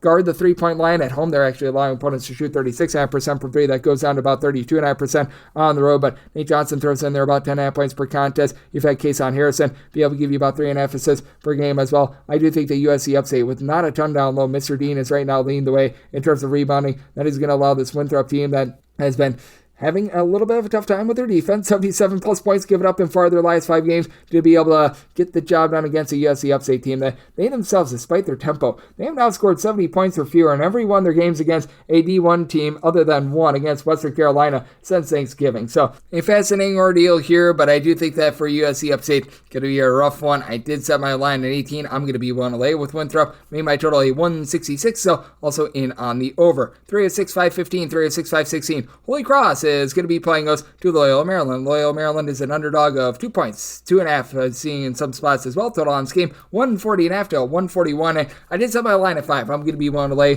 the 2.5 here with Holy Cross, with Loyola, Maryland. It's been a bunch that has been able to do a little bit better with their defense. They're in the top 125 in terms of points allowed on a per possession basis. And Holy Cross last year was outside the top 345 in terms of points allowed on a per possession basis. So they've been able to do a nice job there for Loyola, Maryland. The biggest thing for them is that they've been good at being able to guard the 3-point line. Top 35 team in the country in terms of opponents' 3-point shooting percentage when they're away from home. Holy Cross, not quite on the same level, but still, they're allowing opponents to shoot about 28.5% from 3-point range at home. And for Loyola, Maryland, they're very much based around Milos Ilic. For Ilic, he's been able to give you at about 6'9", 6'10", 14.5 points, in that neighborhood, about 9 rebounds per game. He's able to give you a little bit of versatility and pop it from 3-point range, but Loyola, Maryland leaving a lot to be desired with their perimeter defense, shooting 29.5% from 3-point range. Braden Speed, he's been able to throw in there about 3 assists. Does shoot 33% from the outside, 8.5 points per game, but and just have a lot of, shall we say, mismatched pieces with this team. Other than Elich, you've also got his brother Verko Elich, who's been able to give you 4.5 rebounds per game. These are the lone two guys on the roster.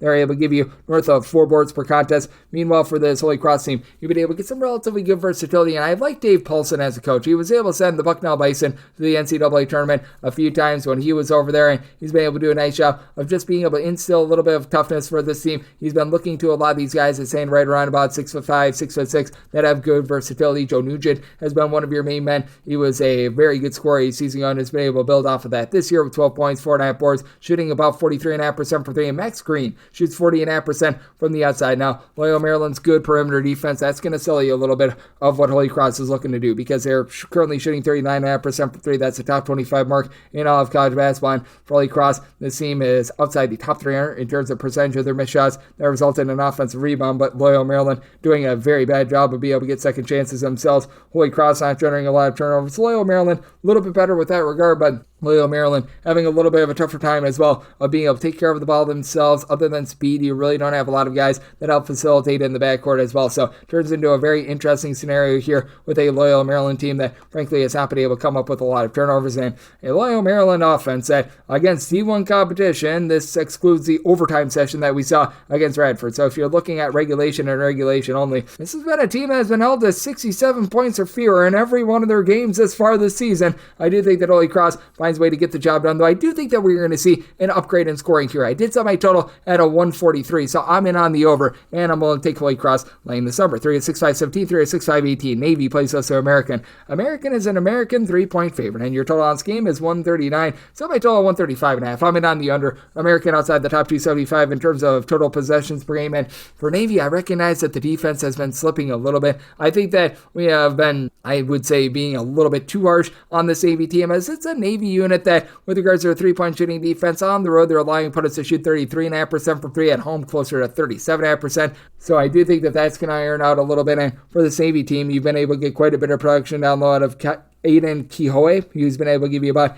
8 rebounds per contest. He's been able to throw in their 9.5 points with regards to his production, and it's an Navy team that's now shooting about 32.5% from 3. That's an upgrade from what it was a season ago. 4 assists, 15 points per game out of Austin Mangini. For a team that they turn the ball over 12 times per contest, considering their mid-tempo, that's nothing great, that's nothing terrible as well, and it is an American team that they themselves have really been giving it up from 3-point range. American is one of those classic teams that just because you play slowly doesn't mean that you necessarily play great defense, and for American, in terms of points allowed on a per possession basis, they're currently checking in at 313th in the country, and for this American team, they're giving up north of 20 points more per 100 possessions when they're on the road rather than when they are at home, so a little bit of a concern there, and Navy is actually giving up 10 points more per 100 possessions at home rather than on the road. Again, I think that that's going to balance out a little bit more, especially with Don Draper being able to control things down low, give the team about 7.5 rebounds per game. Meanwhile, for America, Mark Rogers has been your main guy, 5.5 boards, 16 points per contest. For an American team that they've seen a downtick with regards to their 3-point shooting, they're shooting about 33% from the outside. Big reason why is that they've been dealing with a bunch of injuries in the backcourt.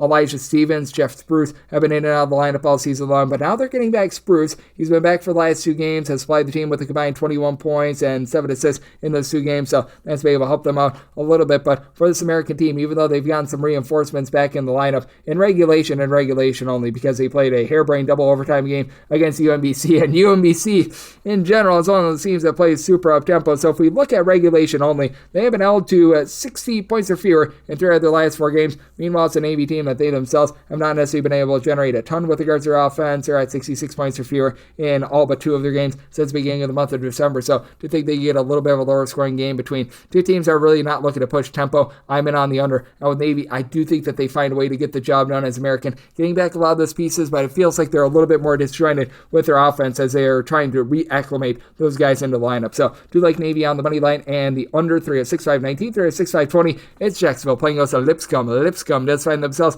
as a 5-point road favorite. Total on this game between 140 to 141. Set Lipscomb as a 6.5-point favorite. I'm going to be willing to lay the number. For Lipscomb, the 3-point shooting being right around about 31.5% to 32% has been a little bit surprising, but they may do with the fact that their defense has played much better this year. Lipscomb is 57th in the country overall in terms of points allowed on a per possession basis. And if you look at just a road and neutral court environment, they're a top 25 team in terms of points allowed on a per possession basis. Meanwhile, this Jacksonville team is typically lauded for their defense. They've actually really cranked up their tempo. They're now a top 125 team in terms of total possessions per per game, and they're 203rd in the country in terms of points allowed on a per possession basis. So Jacksonville is giving up 30 points fewer per 100 possessions at home rather than on the road. I do think that that's going to iron out a little bit, but this is a Jacksonville team that does have some funky home and road splits, and you've got Robert McCray, who's able to take over a game at any time, 4.7 boards, 4.7 assists, steal and a half, 16 points per contest. But I mean, for Jacksonville, they shoot 32.5% from three-point range, and only one out of your top 6 scorers shoots above 30% from three-point range. Guy that's really lent some versatility has been the Dayton transfer, and Zim Nkosi, who's been able to give you 9 points, 4 boards. He's right now shooting 43% from three-point range. But on the flip side, for Lipscomb, you've got Jacob Onyesovic, who comes over from Sheboygan, Wisconsin, 19.5 points, 7.5 boards. Missed all of last year due to injury after 2 years ago. He was the team's top scorer. He has regained that mantle this season, and the former Jacksonville guard in Josiah Boom Boom Powell has been able to give you 10.5 points, shoots 36.5% from 3 for the Lipscomb team. Even though their three-point shooting has been off, they still only turn the ball over about 10.5 times per contest, and they've done a good job of being able to generate turnovers as well. This is a Jacksonville team that is having a bit of a tough time taking care of the ball, while Lipscomb is a top 140 team in terms of turnovers created on a per-possession basis and a per-play basis. Meanwhile, for Jacksonville, they're just not really having as much of that defensive, shall we say, wherewithal. Typically, this is a team that they do a little bit more with regards to down low. I do think the Lipscomb going to be able to get some good, clean, quality looks, and I do think that the three-point shooting is in for some positivity. I did set my total at 144.5. I do think that with Jacksonville, they are here to stay with regards to their tempo change. I do think that Lipscomb going to eat up with their three-point shooting, so in on the over, and I'm going to be willing to lay it with Lipscomb, 3 of 6, 521, 3 of 6, 522. High Point is playing us to Radford. Radford is an underdog of 8 points, and your total on this game between 145.5 to 146.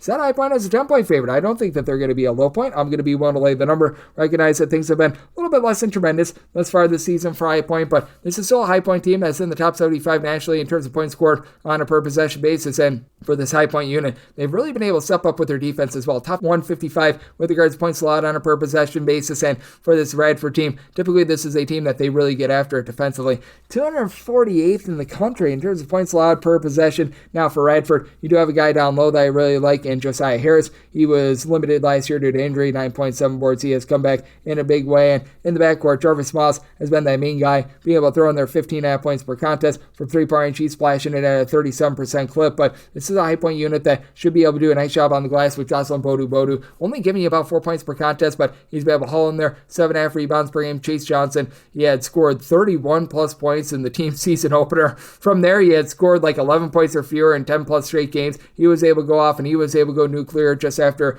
the Christmas break, so that was something very encouraging. And for this Radford team, even though you've got Harris down low, has been able to do a pretty rock solid job. This is a Radford team that's getting a little bit decimated with regards to their perimeter defense and giving up wide open looks from three-point range, 256th in the country in terms of opponents' three-point shooting percentage, while this High Point team was a little bit touch and go with regards to giving it up from three-point range last season. They're more around about 207th in the country with that regard, with Demarion Williams being able to supply 15 points, 3.5 boards, 3 assists, currently shooting 45.5% from three-point range. You've also been able to get some really good production out of Kezigifa, who's throwing in their 14 points per game as well. High Point does a nice job of being able to value the ball. They only turn the ball over about 11 times per game. And for Radford, after you have your main 3 guys in Harris, Moss, along with Brandon McLean, who's been able to give you 3 assists, 9 points per contest, you really have a sharp drop-off in terms of production. You could use a little bit more out of someone like David Early, who's coming off of injury, but ever since he has really reached the month of December, 5 points or fewer in every one of his games since Thanksgiving. He had a very good start to the season and has really fallen off as he transferred from Tennessee Tech.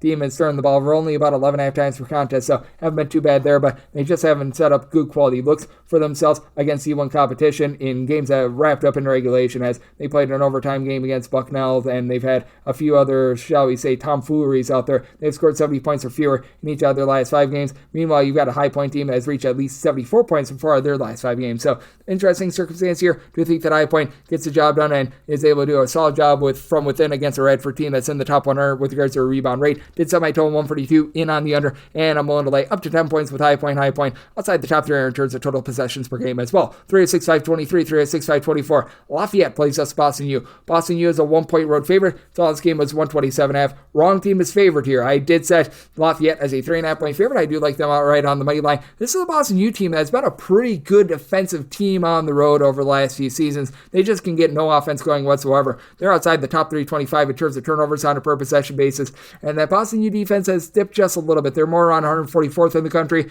in terms of points allowed on a per possession basis. And while Lafayette is 206 with this regard, they're giving giving up 19 points fewer per 100 possessions at home rather than on the road, and the old whole is greater than the sum of its parts approach with them. They were missing for a little bit of time Justin Vanderbond along with Devin Hines. As a matter of fact, Devin Hines probably going to be missing for this game as well, but Vanderbond is back. True 7-footer that's able to give you 2.8 blocks, 6 rebounds per game. Their top scorer has been Alex Chalkin, who's coming as a 6'5" freshman and has really lent versatility. I don't think he's going to keep up shooting 56.5% from 3 and 96% at the free throw line, but has been able to supply the team with about 11.5 points per contest. Lafayette really doesn't get out of sorts with it. They only turn the ball over about 10.5 times per contest, which with their lower tempo is a little bit worse than what it's led to believe. But that said, this is a Boston U team that they just have not been able to generate a whole heck of a lot of offense in general. If you take out the fold the games that they have played against non-D1 teams, this has been a team that has been held to below 70 points in all but 2 of their games since opening night against Northeastern, so things have been harebrained and not so great with regards to this offense. You've had Garon Anderson be able to give you about 13 points per contest. Michael McNair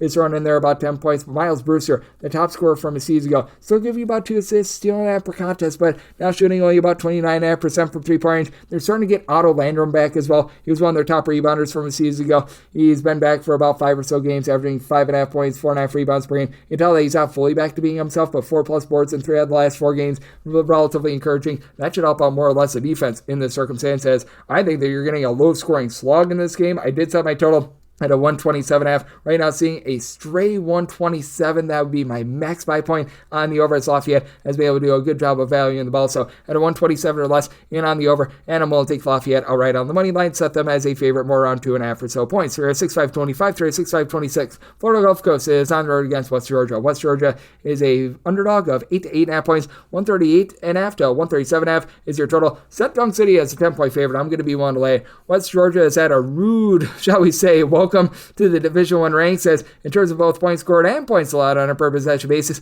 they're outside the top 275 in both of them. And for this West Georgia team, they have been one of the most putrid defenses at home in all of college basketball. Bottom 10 in the country in terms of points allowed on a per possession basis when they're at home. Meanwhile, this is the Florida Gulf Coast team that's back outside the top 275 in terms of total possessions per game. We're around about 180th in terms of points allowed on a per possession basis. It's nothing amazing, but it's nothing terrible for this Florida Gulf Coast team. They've been dealing with quite a few ailments in the backcourt, but they have found a way to be able to mix and match with Dalion Johnson being your main man, being able to supply the team with 13.5 points per game. But I really do like the transfer that comes in from Delaware State and Jevin Munoz, about 10 points, 5 boards, 3.5 assists. Good versatility there for a Dunk City team that, well, they aren't doing as much dunking anymore, and they're shooting 65.5% at the free throw line, but that said, they've been able to shoot about 33.5% from 3-point range, and getting back Keyshawn Kellman is big as well. He was missing for 3 games earlier in the season. He's your main supplier down low, 7 boards, a block, 10.5 points per game, and there's nobody on West Georgia that can really match up with him. You've got Sheldon Williams-Dryden, who at 6'6", is able to give you 7.5 rebounds, 17.5 points per game, but not a lot of versatility there. It's a West Georgia team that is really looking for answers, as they lost from a season ago, really their top scorer, as they were able to get really good production with north of 20 points per game out of Zwade Jackson right now. He's over at New Mexico State, and they don't have a single guy in this backcourt that's really giving you north of 9 points per game. Each of their top 3 scorers shoot less than 27% from 3-point range. Malcolm Noel, he's been able to shoot about 40% from 3. He's that number 4 scorer with about 8 points, 3.5 assists per game, but I mean, it's a West Georgia team that really doesn't stay with you from the outside. They give up a lot of second and third chances. It's been all sorts of rough for this West Georgia team, though they have been able to upgrade their offense a little bit more recently, 70+ points in each of their last 4 games. I do think that Florida Gulf Coast really going to be able to slow this game down. I did set my total at a 142, so I'm in on the over, as I do think that they take it to a very lax West Georgia team, and I'm willing to lay up to 10 here with Dunk City. 306.527, 306.528. Another game that I wrote up, Queens NC plays us at Stetson. Stetson is an underdog of 7.5 to 8 points. Total on this game is 155.5. I set Queens NC as an 11.5 point favorite. I'm willing to lay it in with this Stetson team. They are outside the top 330 in terms of points allowed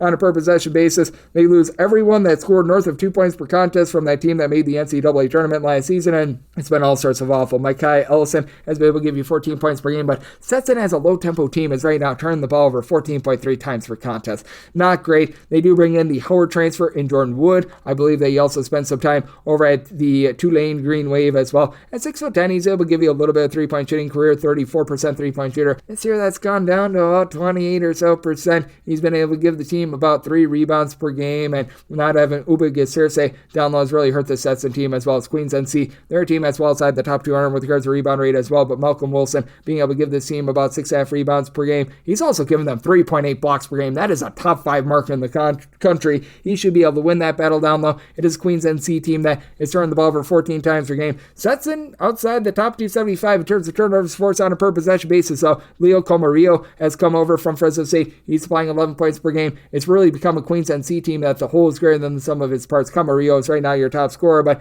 then you've got Caleb Asbury who's able to give you 11 points per contest, as Warren Anderson has been able to throw in their 9 points per game. Not quite the same team from the outside as they were a season ago, shooting about 33% from the outside, and be cautious of that 62% free throw shooting. But this is also Queens NC's team that's in the top 150 with regards to opponents' three-point shooting percentage. Stetson is a team that very much lives and dies with their three-point shooting, and in their last 2 games against C1 opponents, albeit OSU and Florida, they scored less than 100 points in those 2 games. I do think that Queens NC, a team that has been able to get it going a little bit more, they've gotten past the 73-point plateau, and for their last 5 games, they take it to one of the more rough defenses in all of college basketball, and I just don't think that Stetson does their part with this total, especially with the way the Queens NC is guarding the arc. Semi-total 153.5 in on the under, willing to lay up to 11 with Queens NC, and wrote that up. 306.529, 306.530. North Alabama plays us at Bellarmine. Bellarmine is an underdog of 12.5 to 13 points on this game between 147.5 to 148. So North Alabama is an 18.5 point favorite. I'm going to be willing to lay it. Bellarmine, once again, a team that just is not getting it right now, especially with regards to their defense. Bellarmine, always a relatively low-tempo team. They've been looking to crank it up a little bit more, but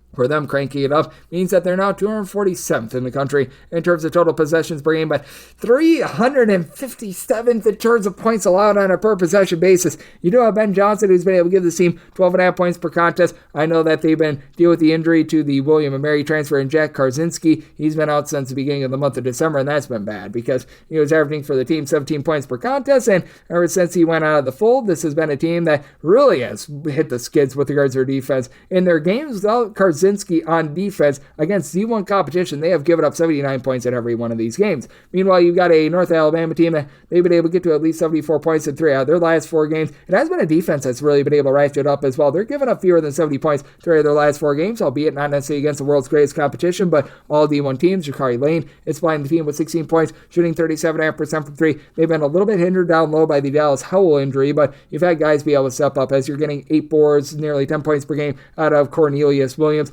Round about 3 assists, 6.5 boards, 9.5 points per game.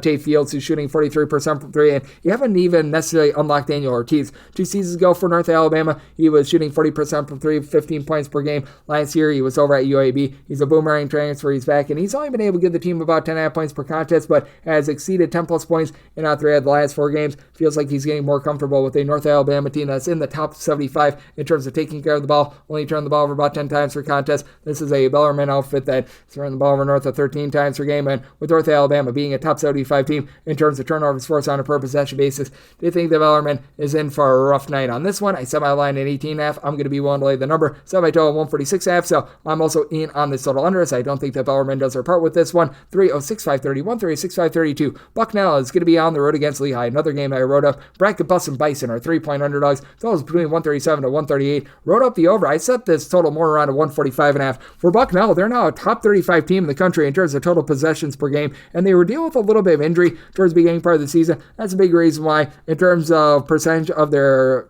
possessions that result in a turnover, they're outside the top 3 with that regard. But now that you've got Alvin Edmonds back after he was missing for a little bit of time, they dealt with the Ian Moda injury as well. Edmonds giving you about 2.5 assists per contest. He's able to take the load off of Josh Bosco, who's been able to give you 14.5 points, 3.5 assists, 4.5 boards, and shoots 38% from 3-point range. You should see a lot more clean offense with Bucknell now.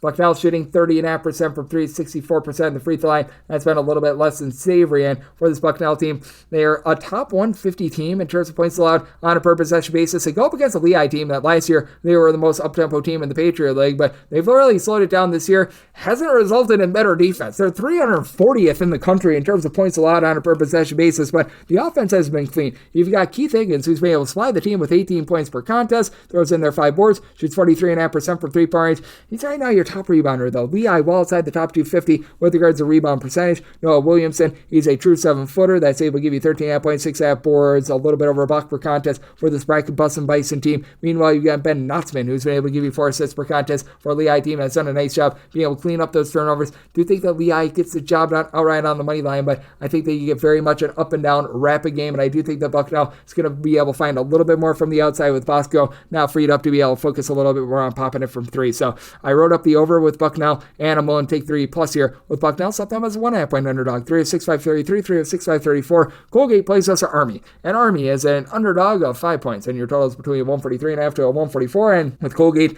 I think that they get a minty fresh cover here. I set them as a 6-point favorite for Army. They've really upgraded their tempo as well. This was a team that was well outside the top 300, by the way, last year in terms of points scored on a per possession basis. Army has went northward by about 9 possessions per game from a season ago. Now, the Army defense has not necessarily been so savory thus far this season, 310th in the country in terms of points allowed on a per possession basis, while Colgate well outside the top 250 in terms of points scored on a per possession basis, and 297th in terms of points allowed on a per possession basis. At home, they fall to about outside the top 300 in terms of points allowed on a per possession basis, but does feel like the offense is starting to get its act together. Typically, they have a do-it-all guy give this team direction. Jalen Cox looks like he's starting to take on that mantle. 10 points, 4.5 boards, 3.5 assists. Now, he only shoots about 20% from 3 last year, shot closer to 40% from 3-point range, but Nicholas Luis Jaquez has been able to give you about 37% 3-point shooting. He's able to supply the team with about 12.5 points per contest. What has been really hurting this team has been down low, not having Jeff Woodyard in the fold, but they got him back just before Christmas against Iona,